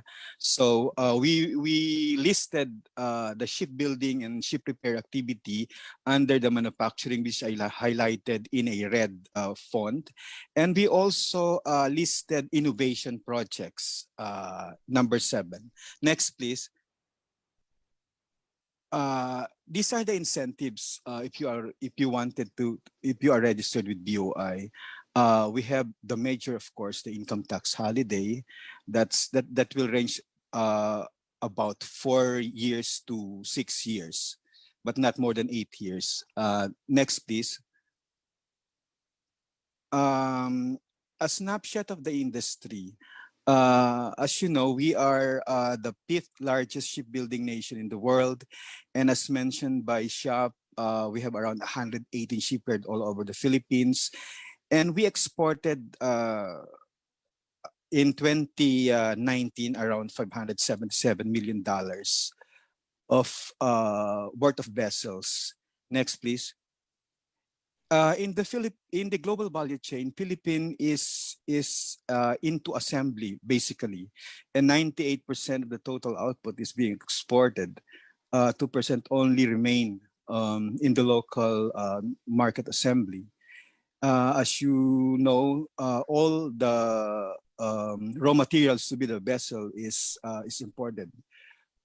This including the basic steel and steel structures. Next, please. When it comes to opportunities in the Philippine shipbuilding industry, we have the MIDP. Yeah, we are promoting that, and of course the local requirements of the AFP and the Philippine Navy. And as one of the major projects in the MIDP is the Maritime Industrial Park. We are still waiting for that to happen. And of course, another opportunity is the RORO modernization program and the replacement of old vessel. Next, please. And what are we doing now for industry promotion and for industry promotion initiatives? We have identified and compiled possible shipyard location. And we also identified some leads. These are from Korea, Japan, and to the extent US and in Europe.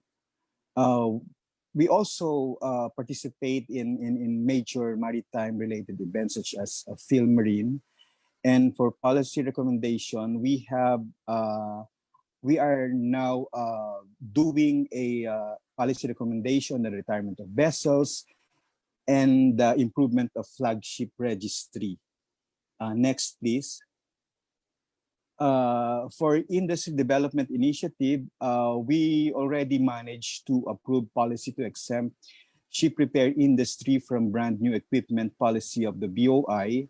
We allowed that in the case of Jensen Shipyard just recently. And then participation in the ongoing development of national standard in shipbuilding. Next, please. For innovation initiatives, the BOI provides incentives to shipbuilders as a form of government support to projects that foster innovation and welcome the building of electric vessels in compliance with MARPOL Treaty and other relevant conventions.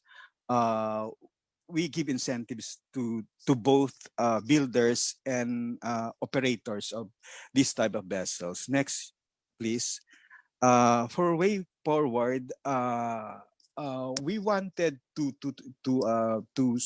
support the industry for a special rate. So we are planning to have a MOA with BOIDT, MOA with Marina and LBP on this.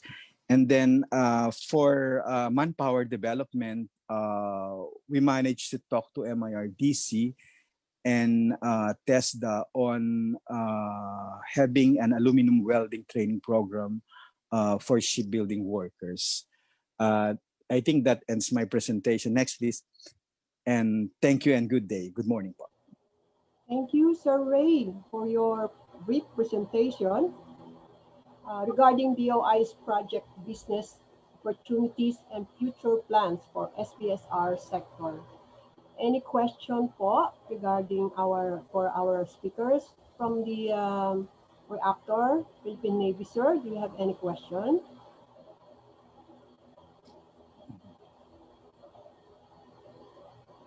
I don't have any specific question right now, but would you like me to give the flag officer's reaction to the series of lectures, ma'am? Yes, sir. Go ahead po. Opo. Before I will read the message or the reaction of the flag officer in command, Vice Admiral Bacordo, I would like to especially greet first our former flag officer in command, now the head of Marina, a God-fearing, transformational leader. Good noon to you, sir, Vice Admiral Robert M. Pedrad. Magandang tanghali po, sir. Thank you. Yes, sir. Now, ma'am, yes, sir. Now, ma'am, please allow me to give the reaction of the flag officer in command. I am actually representing him. I am Captain Joe Anthony Orbe. I am the Deputy Commander of the Naval Sea Systems Command, where we operate one of, or the only, for now, Navy shipyard. It has a limited capability for repair, and it used to have a shipbuilding capability, which we're trying to revive. So let me now proceed to the reaction of the flag officer in command. First of all, I would like to thank the Maritime Industry Authority for inviting me as one of the reactors in this Maritime Industry Symposium. It is an honor to be sharing the Navy's reactions and insights on the initiatives, innovations, and investments regarding shipbuilding and ship repair development. The Navy is one of the primary stakeholders of this initiative. This will profoundly support our transformational journey towards modernization. The frame of our journey includes the decommissioning of our legacy assets and building new ones to replace them. It is in this stage that the Navy is heavily investing in shipbuilding to build newer variants that will fill in the required capability for SMIX. The Philippine Navy's direction towards the shipbuilding follows the path of capitalizing on the capability of local shipbuilders. This direction is in compliance with the guidance of our national leaders. The objective is to support the local shipbuilding industry that will help generate jobs and income for the locals. Furthermore, it aims to optimize technology transfer that will empower our own personnel in fostering shipbuilding competence and eventually owning a shipbuilding domain. This effort is also aligned with our capability building program, wherein the naval shipbuilding will be revitalized as one of the tangible deliverables in the Navy's Fast Attack Craft project. On the other hand, ship repair is one of the pillars of our DSRT, or the Deploy, Sustain, Repair, and Train cycle. Any developments in this specific field of undertaking will exponentially benefit our organization, since most of our ship repair activities are outsourced to commercial shipyards. This is one of the measures to fill in the capability gaps in our own naval shipyard, which at the moment has a very limited capacity and capability in addressing the repair and maintenance requirements of our assets. Overall, the Philippine Navy is fortunate to know these pursuits of development. These are considered turnkey solutions for our organization to variably increase our chances of achieving our ultimate aim of becoming a Navy that our maritime nation can be proud of. Unquote. Thank you, ma'am. Thank you very much, sir, for such a wonderful message coming from the head of the Philippine Navy. So, is there any more question from our special guest? Meron pa po ba tayong mga tanong sa ating po mga speakers, kay Sir Lito at kay Sir Eugene, hindi ng Supangan?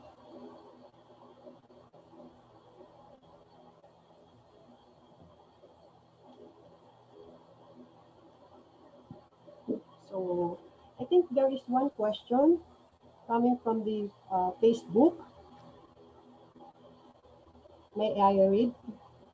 From Alison Ryan Akuhom Ferrer. What it takes for the Philippines to become a ship-owning country? How difficult it is? Can we keep up with the shipping cycles?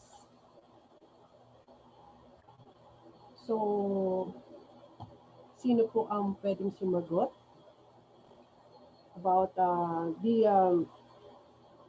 regarding ship owning country sa Philippines po?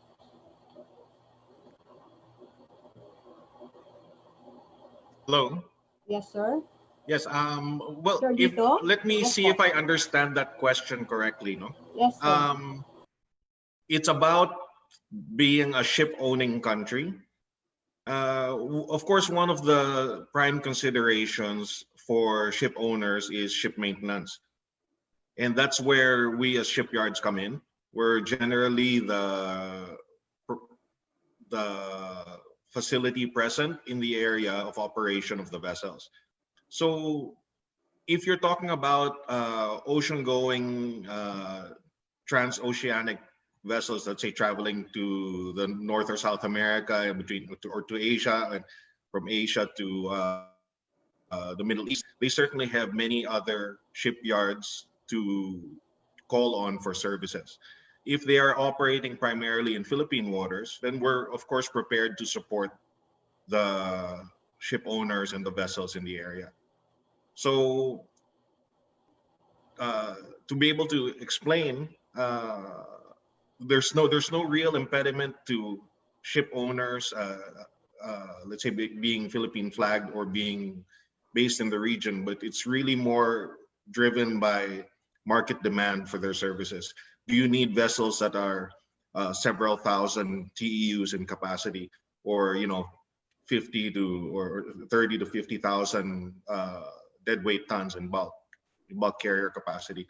The idea about these large vessels plying their trade within Philippine waters exclusively would really bring about an improvement in the capacity of the local shipyards to service those vessels.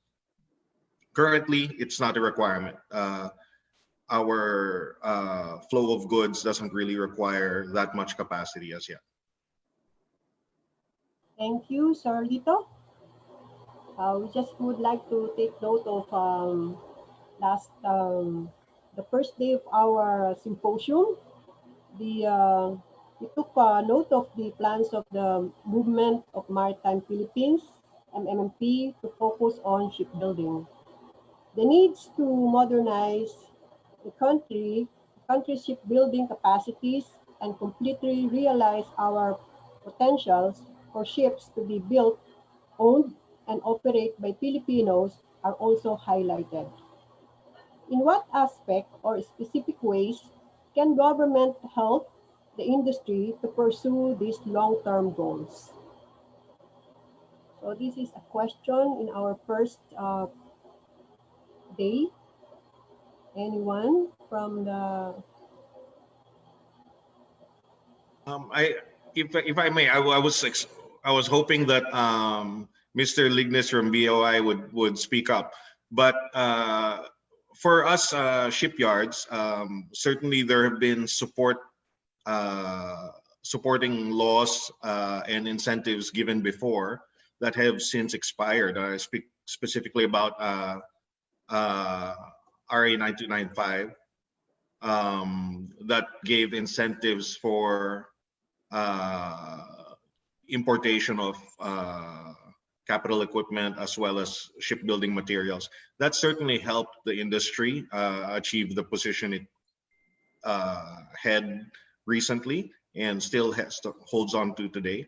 But when that particular law was passed, it had a sunset clause for the incentives. Sadly, our competition regionally and worldwide do not have sunsetting incentives for their industry. As a matter of fact, they continue to support their shipbuilding industry by giving rebates on exports of vessels, by giving preferential treatment and preferential pricing for the raw materials. So that while the incentives were in effect, the difference in their operating climate and ours, the difference became smaller. We almost reached a level where we can aggressively compete with them. However, since the incentives have disappeared, we are again back to a disadvantaged state with the terms of our local shipbuilding versus their local shipbuilding. It's really important for the government to realize that shipbuilding comes with so many downstream and a few upstream beneficiaries from the industry. Many skills, and you'll see that with the skills development plans laid out by other groups, that there are many supporting skills, trades, technologies, suppliers that all come in to support a shipbuilding industry.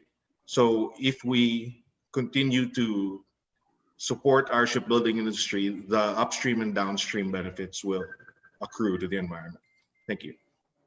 Thank you, Sir Lito. Um, Sir Ray, do you Ray. want to react? Yes. Go ahead, Yes. sir.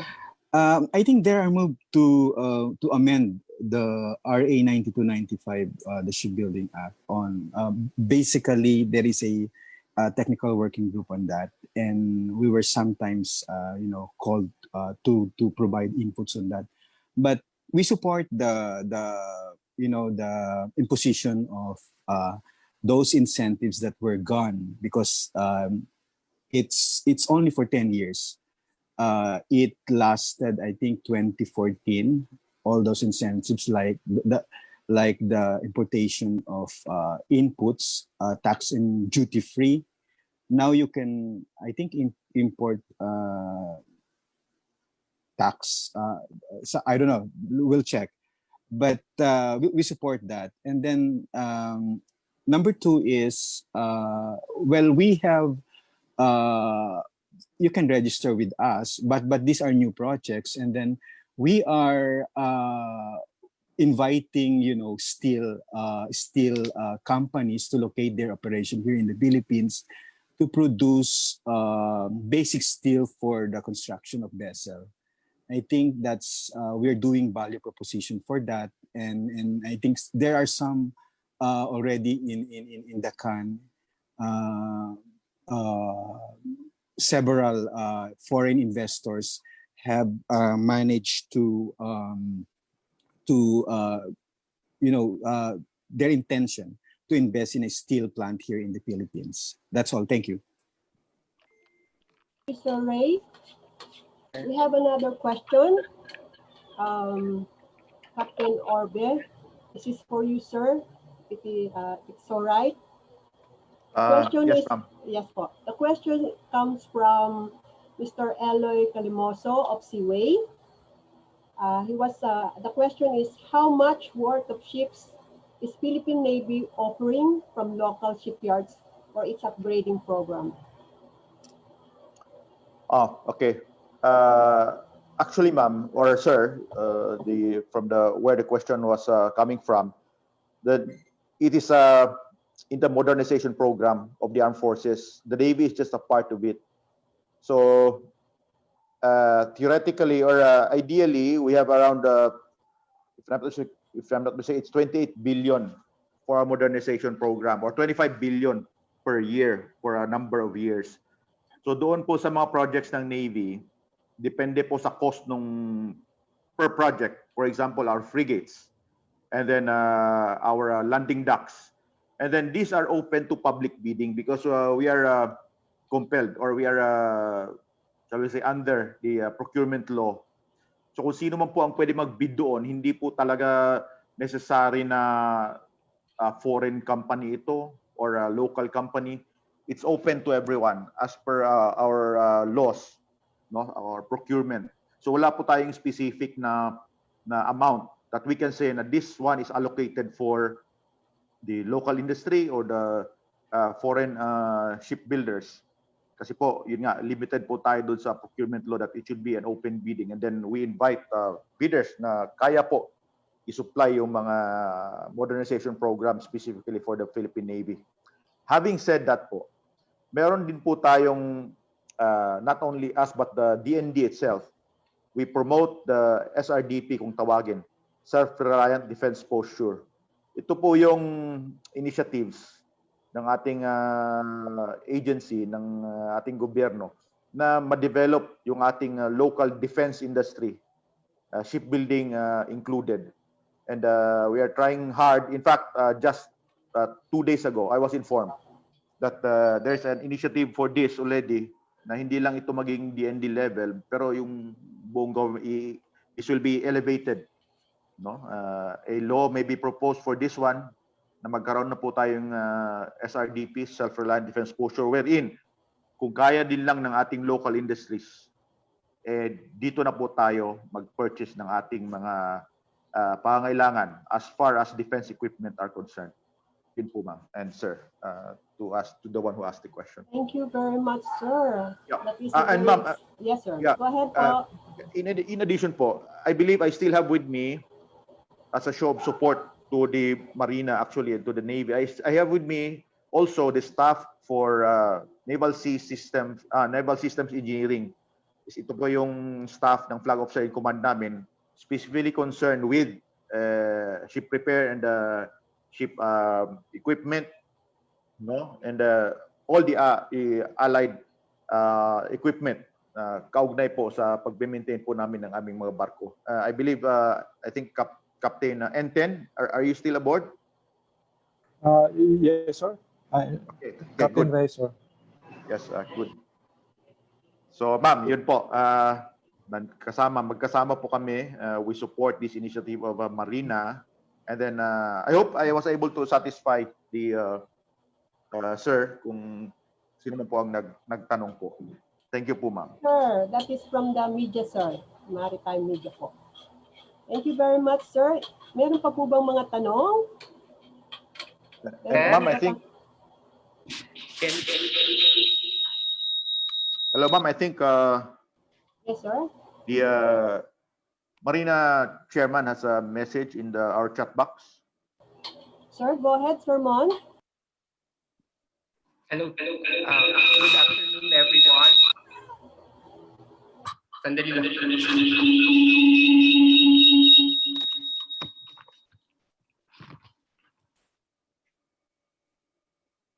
Hello. Good afternoon, everyone. I'm Engineer Mon of the Shipyard Regulation Service of Marina. Sir Bob, if you allow me to give my reaction also on the development of the shipbuilding, ship repair. This is the beauty of this symposium. Although we are not seeing each other, we are nonetheless communicating directly in real time. Your participation, actually, the reactors and the participants, with your interesting presentations and substantive reactions, is much valuable to our discussions on how we improve the country's shipbuilding, ship repair for investors and businesses. And your feedback helps us determine the reforms that we will have to initiate to reinforce our support for investors in the shipbuilding and ship repair industry. You know, there are several legislations, since 1975, where we provide incentives for the shipbuilding and ship repair. And just what Mr. Lignes said, it's only good for 10 years. And we have assessed yung pagbibigay po natin ng incentives for the shipbuilding, ship repair. And the summary of assessment, the result of the assessment shows that we have lack of awareness on the provisions, particularly on the availment of incentives under RA 9295 or other incentives being given by the government. Now, problems with the application process on the availment of incentives and the releasing of items from the concerned agencies, pahirap po. Then incentives are not enough to support the modernization of SBSR entities, particularly in the expansion and upgrading of their facilities. No attractive financing package for replacement of ships, and too high interest rates. The industry is highly dependent on imported ship components, especially steel materials, machineries, and other materials due to lack of ancillary industry to support the needs of our shipyards. Now, most of these items being imported for construction repair of ships are ship owner supplied pa. No, it's not directly provided by the shipyards. Only few local shipbuilding projects for local markets, but more shipbuilding projects for export markets by foreign shipyards located in the Philippines.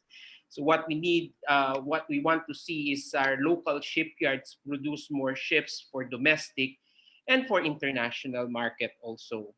So another challenge is the continuous importation of ships for domestic trade. Importation of older ships is cheaper than availing incentives under RA 9295 and inadequate policy on classing of ships. So Marina, through our office, the Shipyard Regulation Service, is now drafting or proposing a legislation or a bill that will develop the shipbuilding ship repair industry, what we call as the Shipbuilding Ship Repair Development Act, which, when finalized, will escalate to Congress.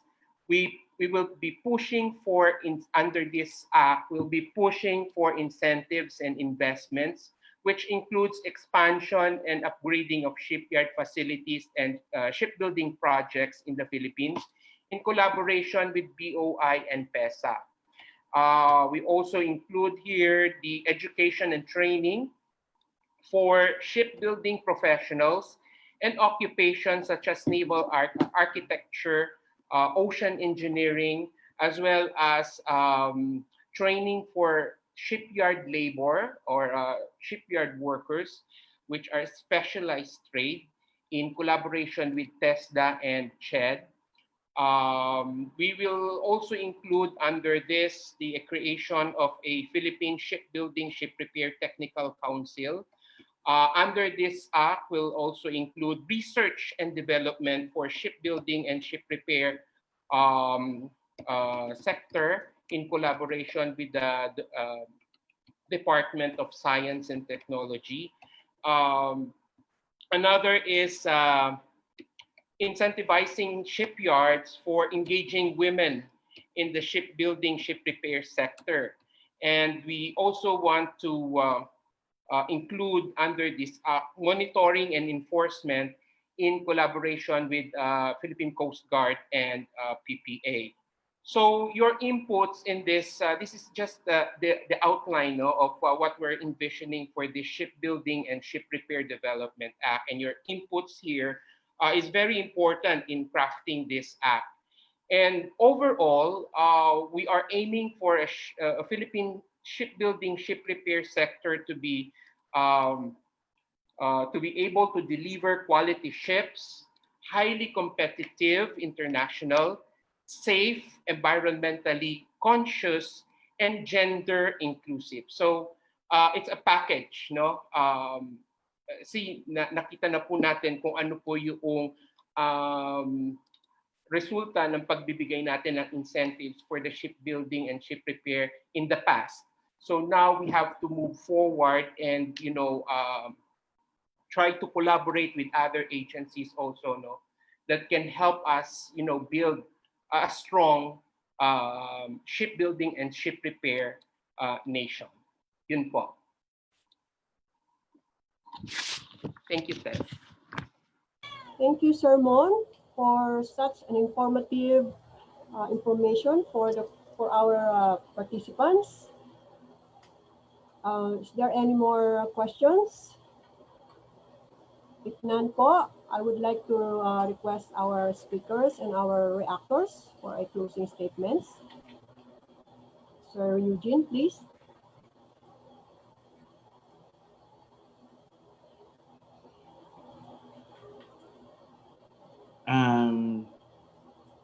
So far, I don't have any comment, or just want to say thank you for this Marina for hosting this symposium. And thank you very much. That's all. Thank you, Sir Eugene. Sir Lito?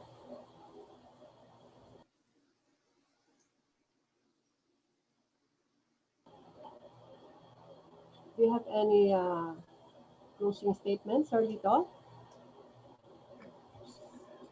Well, from on behalf of all the shipyards, of course, we're very grateful for the opportunity presented to us to address the people here. It is our fervent hope that any efforts to improve the maritime industry, as well as shipyards in general, and possibly even the naval shipyard in particular, you can always consult with us, and maybe we can find ways to help you achieve the best operations possible. So thank you very much. Thank you, Sir Lito. Sir Ray? Hi, I think I'd like to thank Marina. Pero meron lang akong isang concern dun sa Philippine Navy. Sana when they bid out vessels, sana may kasamang may kulat. Pwede ba nila kaya lagyan ng kulatilya na repairs and maintenance are included, so that kung nanalo man yung foreign, for example, foreign bidder, they have to go here and they have to set up, shipyard here, and then siguro that's a technology transfer for us. Yun lang po ang gusto kong isuggest. Thank you and good day. Ma'am, may I respond? Yes, sir. Kayo po ang susunod, sir. Okay, good. Sir, thank you for bringing that up. In fact, under our the recent leadership of the Navy, we had that exactly in mind. Nung FOIC po si Marine Administrator, siya po yung nag-push nung project. Meron po tayong project, no, na tinatawag natin na Fast Attack Interdiction Craft, FAIC, missile equipped. And ang isang condition po doon sa bid docs or sa requirements po natin, sa COR natin, or yun nga po, one of the requirements is that a number of those ships will be built here in the Philippines, specifically dito po sa aming shipyard. Ang purpose po talaga, tulad po yung binanggit niyo po, magkaroon po ng technology transfer, yung skills din po, and then capacitate din, ma-revive po natin yung shipbuilding capability ng naval shipyard. Sir, just it's for your information po. Thank you. Thank you. Yes, and to add to that, and we can always, collaborate and have this, foreign builders come to us, and we can offer them incentives just for them to set up their operation here. That's all. Thank you. Thank you to our speakers and our reactors. May I also comment? I can join the discussion. Yes, sir po. Yes, Sa, sir. kasi sa Navy, they have a lot of ships that are being repaired by local shipyards. Yung problema lang yung construction. Based on RA 9184, hindi makapag-bid yung ating mga local shipyards kasi because of the kolatilya nga, dapat nakagawa na sila ng barko, yung warship. So they are not qualified. But sa repairs naman, karamihan naman ng barko ng Navy nire-repairs sa local shipyards, I believe. So walang problema. I think they are the local shipyards can bid on the repairs of the Philippine Navy. So yun lang. That's just my opinion. Thank you, sir. Before we proceed, I would like to invite everyone. Secretariat, please. The Shipyards Regulation Service would like to invite you all to the public consultation on the 29th, sa Tuesday po, sa September 29 to 2020, via Google Meet. This will we are presenting 3 proposed MCs to you. So we hope that you will join us as you are doing here, support us. The registration starts at 8 a.m. and the program will start at 8:30 p.m. So again, thank you very much, and God bless us all. This ends the virtual symposium for the SPSR and the boat building industry. Thank you for tuning us. I am now turning the floor to our host, Ms. Eva. Thank you so much, Ma'am Teresa. Before we officially close our second day of symposium, may we ask our Honorable Administrator for a closing message, sir? Yeah, thank you, Eva. First of all, thank you for all the presenters and the reactors who joined us in this morning's second day symposium for the National Maritime Week. I just want to make some observation on what are the common denominators or common comments of the presenter during this morning activity. One is they recommend for we need to transform through innovation. So the need to innovate is very important if we want to push through or move forward as a maritime industry. And the second one is work together. Ito yung issue eh. Hindi nagpa-partner. So we need to synchronize, harmonize, and synergize all our effort, whether you are in the government service or in the private sector. So pagtulong-tulungan tayo eh. Kaya nga, in the spirit of bayanihan, and that we need to do as we go on with the pandemic. The third one is the use of, to maximize the use of digitalization.